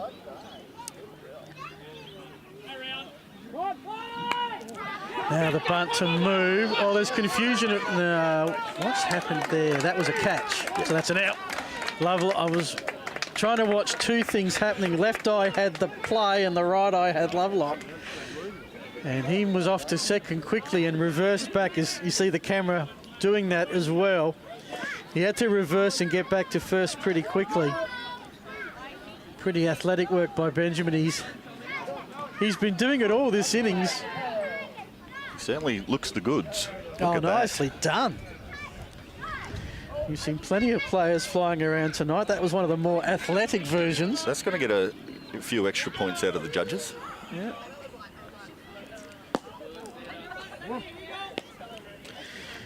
So that was Rion Sato who found it. Now we're back to our scholarship winner, Tom Hutton.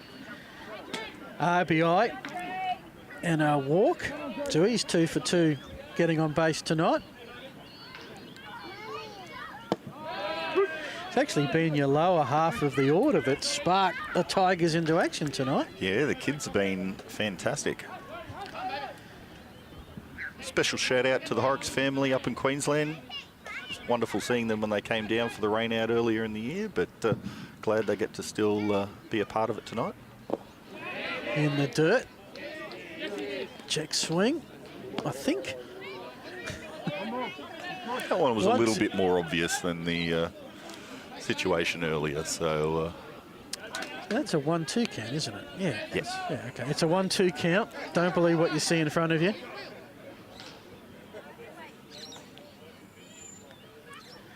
Benjamin checking. He's still got the baseball and the glove in the dirt again. And Paparella's doing a good job. He's keeping that ball in front of him.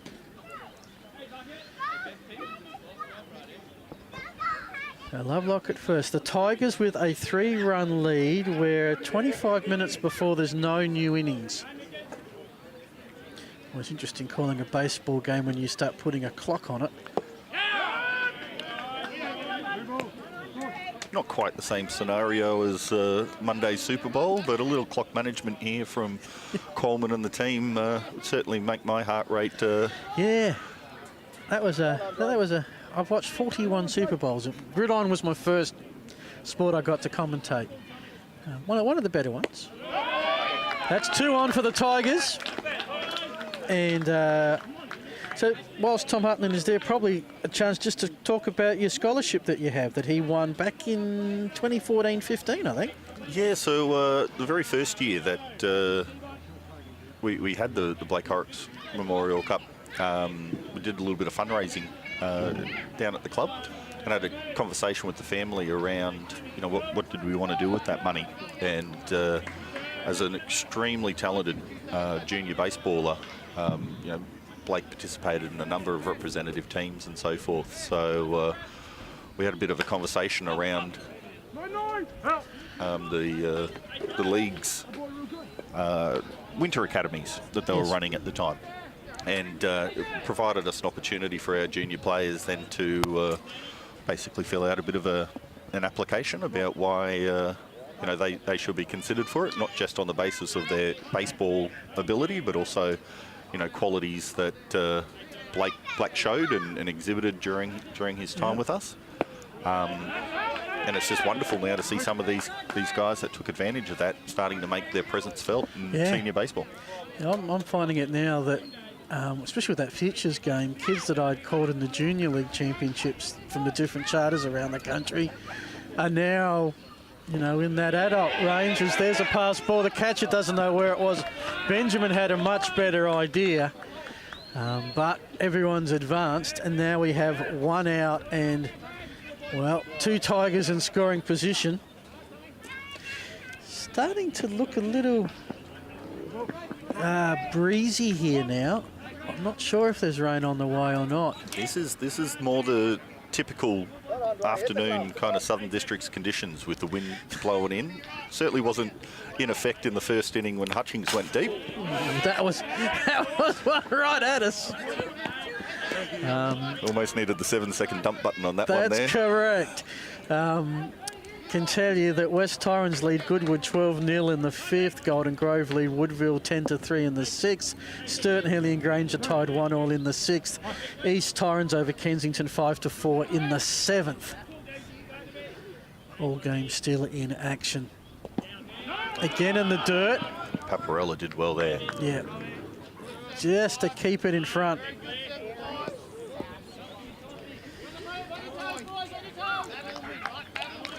So we've got Tim Day, so 4th time around. Top of the order. Not a huge amount of territory behind the catcher here, but got some wheels at third. It doesn't have the brick wall rebound that you have at West Beach that catches a few teams unawares. That's a bouncer over Benjamin. Where's the out? The out is to be had at first. Everybody else held. And so we go to 2 out. In the end, that's a good result for the Hawks. You run home from here. The Tigers, you're on a bit of a road trip at the moment. 2 games here, Sturt on Saturday, then 3 at home.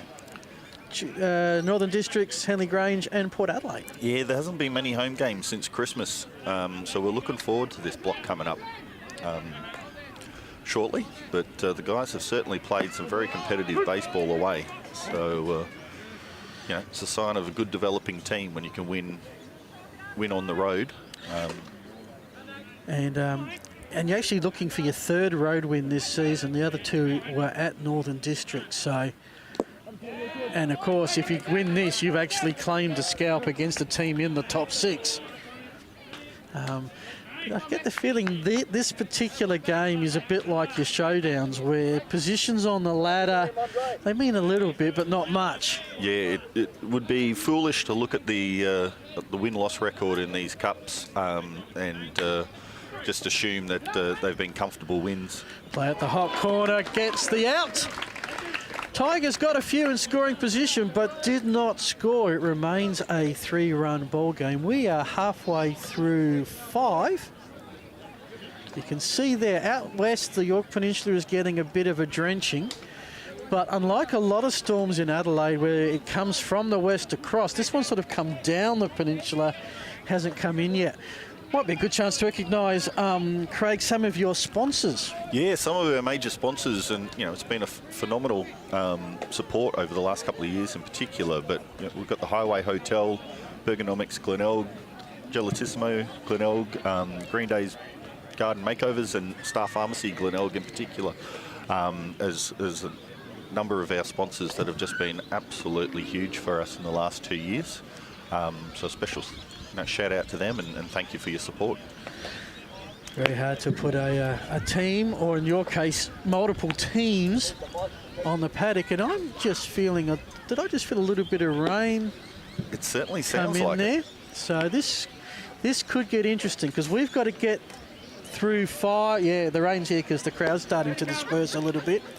And I think we're all right here. Always worry about electronics and rain and becoming Kentucky Fried commentators by the end of it. I think we're right.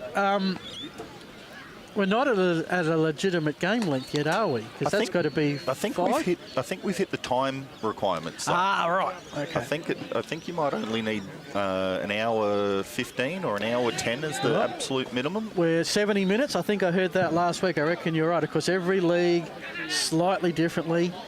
Our Spacequake team madly scrambling for the plastic and the tarpaulins to cover everything. We're under a marquee, thankfully. And the ball game continues. This isn't cricket. Rain doesn't necessarily stop us. Brett Hattersley, Ben Jones, Ben Short next up for the Hawks of Southern Districts. That one's fouled away. Jaden Eldridge just continuing to throw strikes.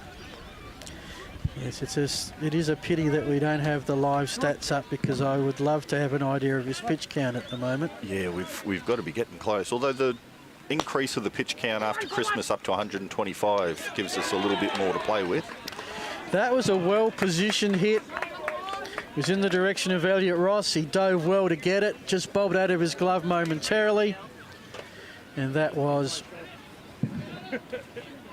Hattersley's sneaky quick too. Yeah. Not a lot of time to make that play once you leave your feet.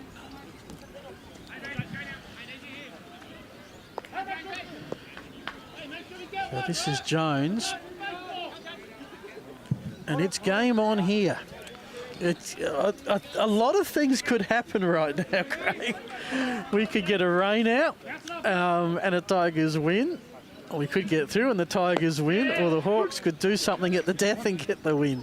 So Ben Jones on up to hit now, and the only individual on both teams that's played in all 9 Horrocks Cups. Wow. And so at the moment it's 8 to Glenelg, 1 to Southern Districts, and the Tigers won the first 8. But let the Hawks win last January, I think it was. Well, Southern Districts have done some amazing work in the last few years. It's a rebuild model that we're unashamedly trying to replicate ourselves. So we're in a scenario now where you know, for the first time in the history of the Horrocks Cup, we're trying to win it back. Because the last couple of seasons, I think the Tigers aggregated won around about 9 games, finished around 10th or 11th in the standings. So a couple more wins and you equal that, and you probably have a chance of getting to 10, 11 wins and saying, look, okay, we've improved a bit. And of course, and sometimes you're just looking 3-2 count. We're going to a very important payoff pitch here. Sometimes you need to advance a bit, but I'm sure that's thunder I'm hearing in the background. So that's another element. As that one is hit towards left, it's going to drop, and 2 Hawks are on with no one out.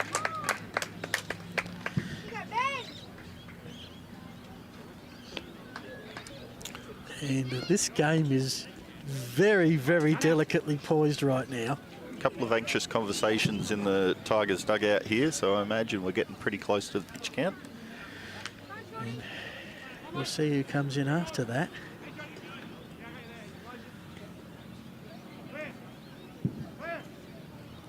It's almost like they're letting off fireworks in the background, but it's got to be thunder that I'm hearing in the back. Just not seeing any lightning though. And I'm not seeing any relievers in and around us that throwing into a back net or anything else to make that noise. So it's Ben Short. He's averaging 351. Has 20 hits on the season coming into tonight. Very classy hitter, Shorty.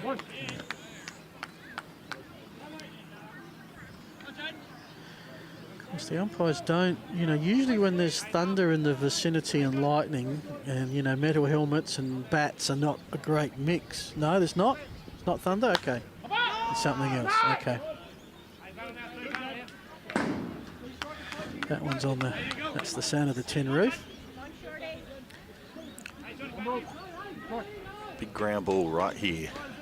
Yeah, Tigers looking for a double play. As said, there's none out at the moment. 1-1 count.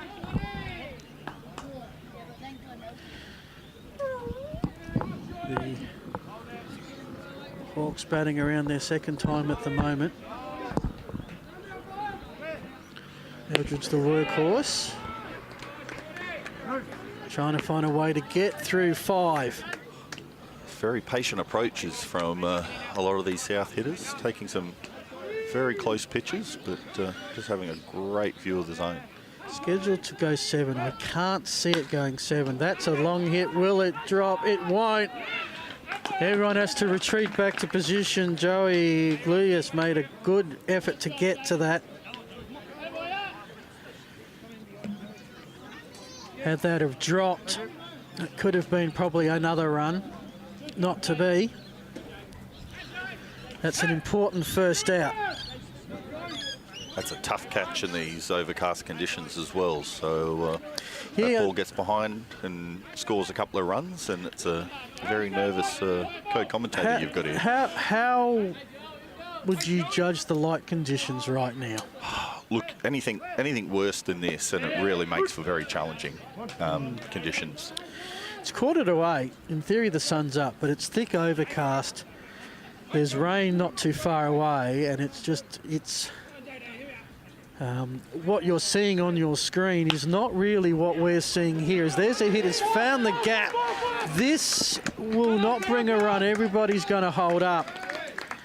Well done by Duane to get another hit, and it's loaded Hawks right now. Yeah, as an ex-outfielder, I found these conditions extremely challenging. Once the ball gets up into the clouds, the ability to pick between that is almost impossible. So this has brought the conversation now. Manager, is this your manager or your pitching coach coming out now? So this is Andy Coleman, he's the manager. Can't be the pitching coach, he's the pitcher. Just remembered that. So now we've got Lockie Eldridge, our pitching coach, in there, and this is his nephew, Jaden, pitching tonight. Oh, sorry. Okay, now I'm with you. Now, of course. Thank you.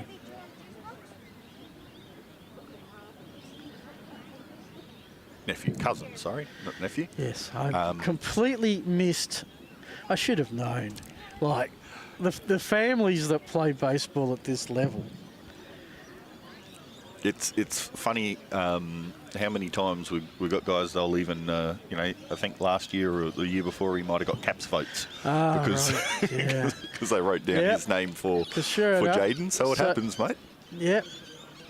I was about to say, he didn't look... you don't judge a book by its cover too much, but he didn't look like as old as the profile I Googled earlier this afternoon came up with. You can see, oh, there we are, yep, back there. Okay, loaded bases. Ball one. Big situation right here. Ground ball gets us out of it, but great opportunity for the Hawks. It would be a double play. One of situations where a lot of things can happen. That is well positioned. That's going to drop. That's going to bring a stack of runs. Here comes one. Here comes two. A play at the plate for the third. Great play. 2 out of 3 ain't bad for the Hawks. Duane is caught cold stone at the plate. That was a great throw from about 380 feet to get here that quick. I was sure, looking at Duane rounding second, that he was going to beat that in. Cut off through Elliot Ross there, and an absolute strike to home.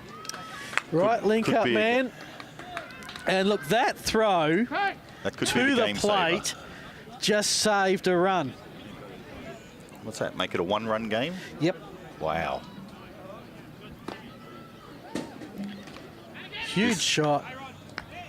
This game just produces absolute incredible moments year after year.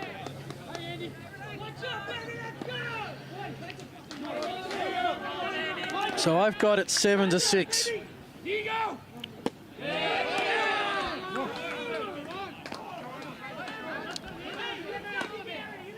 Ball one. Keeping the runner to second base as well is absolutely huge. We've got one runner, and that's at second base. That is your tying run. In Nick, no, give me a number here. Andrew Rogers has come in.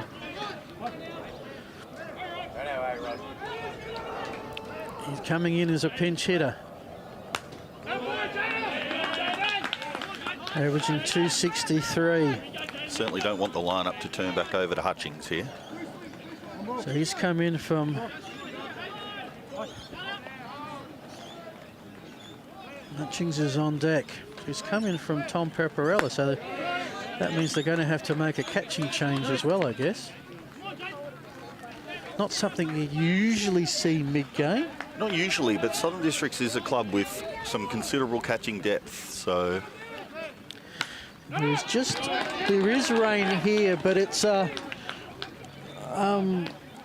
I would call a hard sprinkle, in that it's not raining heavily, but the drops are heavy. There's just not a lot of them. And so this is playable right now. Factored in with this breeze, though, just makes it uncomfortable playing conditions. Yeah. A bit of a southerly's crept in, which is making it suddenly the temperature's dropped about 4 or 5 degrees as well. It is a full count with 1 out. Double play possible. Not usually in this scenario with a free first base. There's a bunt to round second. They'll take the out that's given. And that was Huge. the 3rd out. Huge. And so the margin remains 1. That is 5 innings in the book. We've got at least 1 more to go. I reckon this is the final inning. What a game for the Blake Horrocks Memorial Trophy.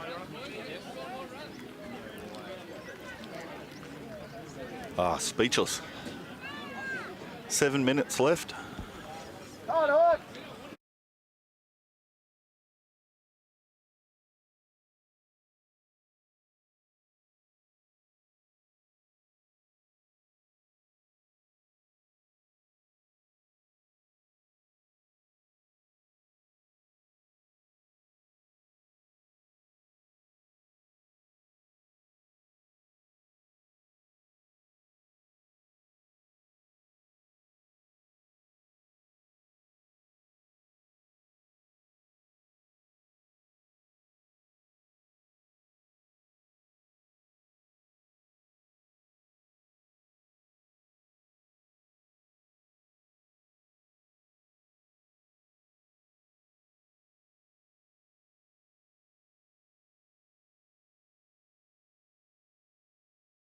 Welcome back, folks. Peregrine Park, home of the Hawks of Southern Districts. And yeah, that's about how dark it's getting here. The Blake Horrocks Cup, the Tigers and the Hawks. It is a 1-run game. It's 7-6. We're at the top of the 6th now. Craig, correct me if I'm wrong. You cannot start a new innings after 2 hours. We've played an hour and 55 minutes. Unless they get through 6 outs in 4 minutes, this is going to be the inning that decides the game. This is absolutely going to be it. And then you've got the really awkward situation now of, you know, depending on light conditions, whether or not you when do you fully complete the inning as well, which just adds a challenging dynamic to it. Well, I mean, I'd much prefer to be where we are with a 1-run lead should it have to revert. Just thinking of that 2 RBI hit that was almost 3 RBI, and that throw from second base to the catcher to get that out. Had that run have scored, we'd have a tied game that might be called off because of light. And then what? Do you have another game? Do you hold off the cup until Thursday? Look, in that scenario, I don't think we've written down what the scenario is, but you know, let's put it this way: if we were the incumbent from last year, I'd be arguing that we'd just hold on to it, right? You've retained the ashes, so to speak. So I think Southern District should Holy have moly! all the rights. Nick Paparella has thrown that from the car park to get the out. And I'll tell you what, it's a lively crowd at the moment. They have scattered with the rain. They're making their way back out again, bit by bit. So who's come on in to catch this inning? Because he flew down the line there, understanding That's the situation. Nick Rees behind the plate, number 58. That's a young kid knowing the situation and being very smart. So I'm trying to work out how that's... Rogers came in to pinch hit for Paparella. Rees has come in for Rogers. I think that's how it's worked. Yeah, I don't see Rogers anywhere else on the field, so it looks like a straight swap. I don't know where they've been hiding Benjamin. Well, maybe it took him a while to get here. I'm not sure if he's a local or not. I need to talk to my Hawks expert Jason about that. There's a pop, and that was not as easy as it looked in this dark sky to find that ball in a bit of a swirling breeze and make a critical second out. It's Benjamin now. This is his third inning of work. Third inning, so what, 5th inning of his A-grade career for no runs so far? No runs. And just throwing it out there, trying to put the mocker on the young man. Trying to work this commentary curse into the... You see, if it's deliberate, it doesn't work. I've tended to find. Ah, that's a beautiful breaking ball.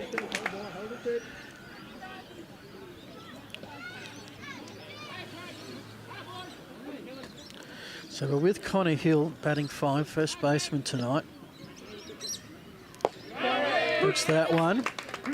And he's down 0-2 in the count. 0-2 in the count.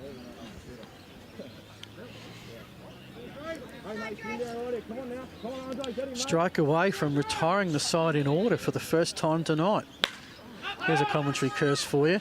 Puts that up to right field. Ben Short comes in. And there you go, 1, 2, 3. And that inning took 3 minutes. But it's 2-8, and I don't think we're going to get a 7th. I don't think we are, but my God. 3 more outs. 3 more outs. 3 more outs. The rains are coming. The lights are dimming. You got a 1-run lead. How are the nerves holding up? Oh, I'm not going to lie. This is as nervous as I've been watching a baseball game in a very, very long time. You know, you get very, very invested in this matchup. You know, all the feelings, all the emotion with absolutely none of the control. It's a nightmare. Yeah, he'd be a sports administrator. Look, he'd be a sports administrator the last 3 seasons. So much to juggle. In many ways, this is just, it's all going to be on the field the next 10 minutes. We're into the pen. So we've got Mason Clavel coming in from third base to close it out. You've got some... Get some stats up on Mason. You've got a lot of pitching exposure in the Super League coming out of the pen for the Rays. So did very well in that competition, which I'm hopeful will translate tonight. Just the 3 1/3 innings pitched on 3 outings, ERA of 2.7. He's given up 1 earned run, 5 hits, 1 walk, 1 strikeout. So a bit of pressure, and this is where I think the Super League would be handy, because that'd be that next level up with a degree of pressure, because the Super League strikes me as not a pitcher-friendly type of comp when you're putting players on bases and joker cards, and it's designed for runs and entertainment to a degree, as well as the development. And then on top of that, for some unknown reason, the fences come in about 80 feet as well. Yeah, I saw that. Well, that's just so the commentators can call a few more home runs. I was not expecting to do it with this gentleman. If he can replicate what he did in the first, we've got ourselves a tied ball game. We've got Jacob Eldridge that's come into third base as well, a really strong defensive infielder for the base. So he's come in for, well, Mason Clavel, basically. This is Little League. This is third base and pitcher swapping over. So the DH is no doubt out of the game now.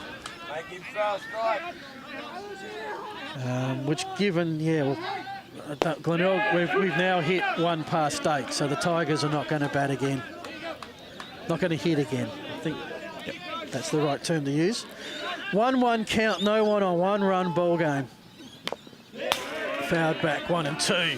Mason has a live arm, so it's a nice look after 5 innings of Eldridge.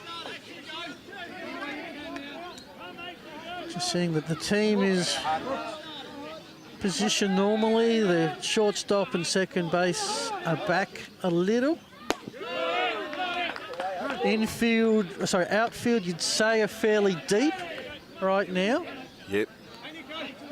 Certainly playing the no doubles defence. Not that I guess it really makes a huge difference with Hutchings with his leg speed, but the strikeout is huge. I was going to say, that's a huge strikeout to start things. Tigers are 2 outs away, but this is the top of the Hawks order. They've got through 1. They've got Byron Turner, Drew Davies. Barring substitutions coming up, Davies is on deck. This is Byron Turner. So is that the first time we've taken care of Hutchings this evening?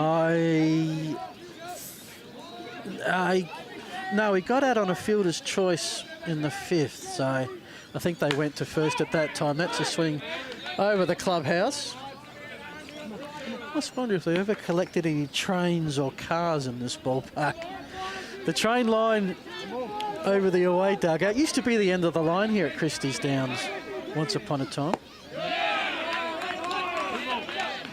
2-1 count. Both teams getting plenty of advice from their fans. Outside low, 3-1. All clubs who can't complain about the noise of transportation around a baseball field, it certainly can't be us with the airport so close to Glenelg. No, we'll take your train, we'll raise you a plane.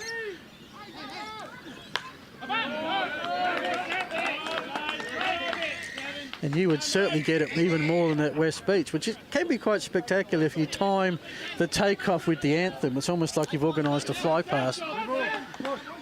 But back to this one, because it's a full count, it's 1 out. Tigers have a 1-run lead. The Hawks trying to get back into it. Clavell back-to-back strikes. Back-to-back strikeouts. The Hawks are down to their last out. Big moment there, about 2 pitches earlier with Mason. You saw him miss with ball 3 and just take a moment with his catcher there to calm down and let him know that he's got this, and come back with 2 solid strikes there to end the at-bat. Davies, the last hope for Southern Districts tonight.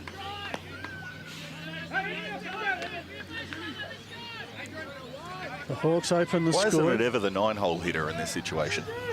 Yeah, that's it. There's a reason why you put your best batters up top, because they will get more at-bats. 1-1. We are at the 1-pitch warning. 2-on-1.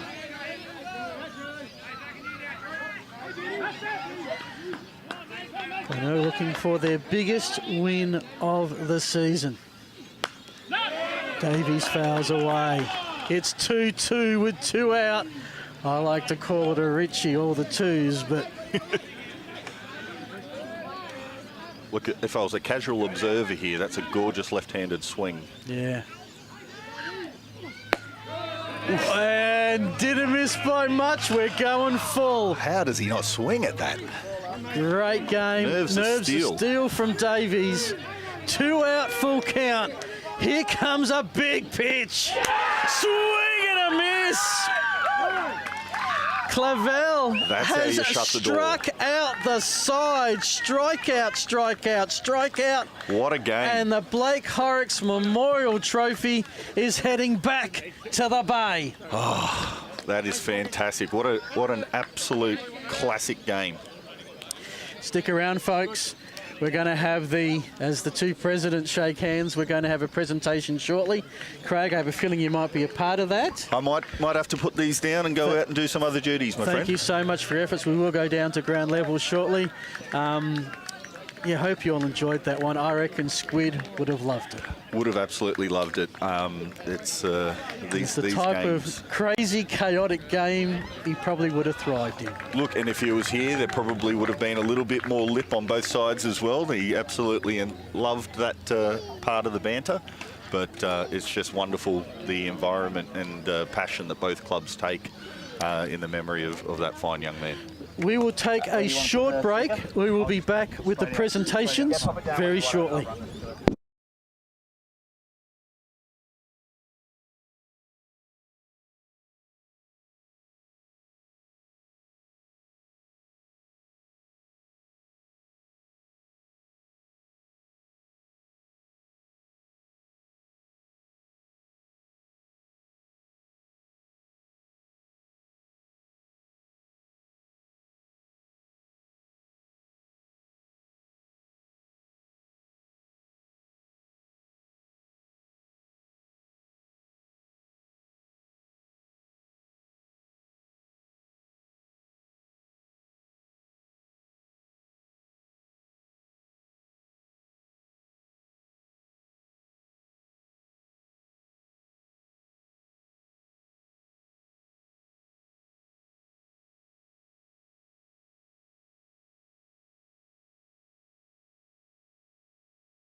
Well, folks, first of all, I'd like to say g'day to Kerry and Steve and the girls. They've been watching all afternoon, and of course, this is all about them and about Blake. So, thanks for getting onto the TV. Thanks to the boys out the back here for looking after us. Our guys, fought back really hard. Got away early and could have just let it go, but as we've been doing all year, fought really hard. So well done, guys. To the Bays, hey. Hearts on the sleeve, hey, and Quolls and the boys, congratulations, and come forward and get your cup.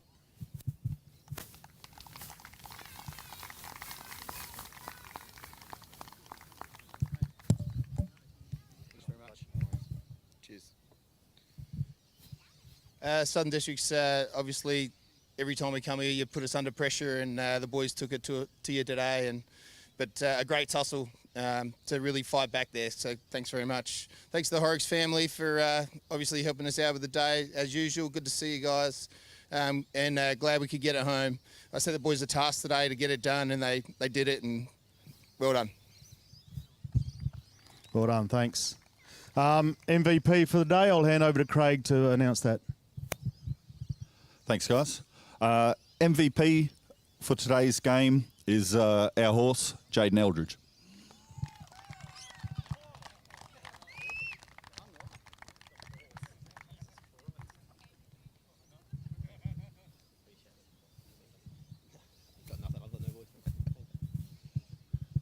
Congratulations, Jaden. Thanks, everyone. Fantastic game today, South. These games just get better and better each year. So thanks, guys. And we look forward to seeing everyone for the 10th year down at the Bays next year.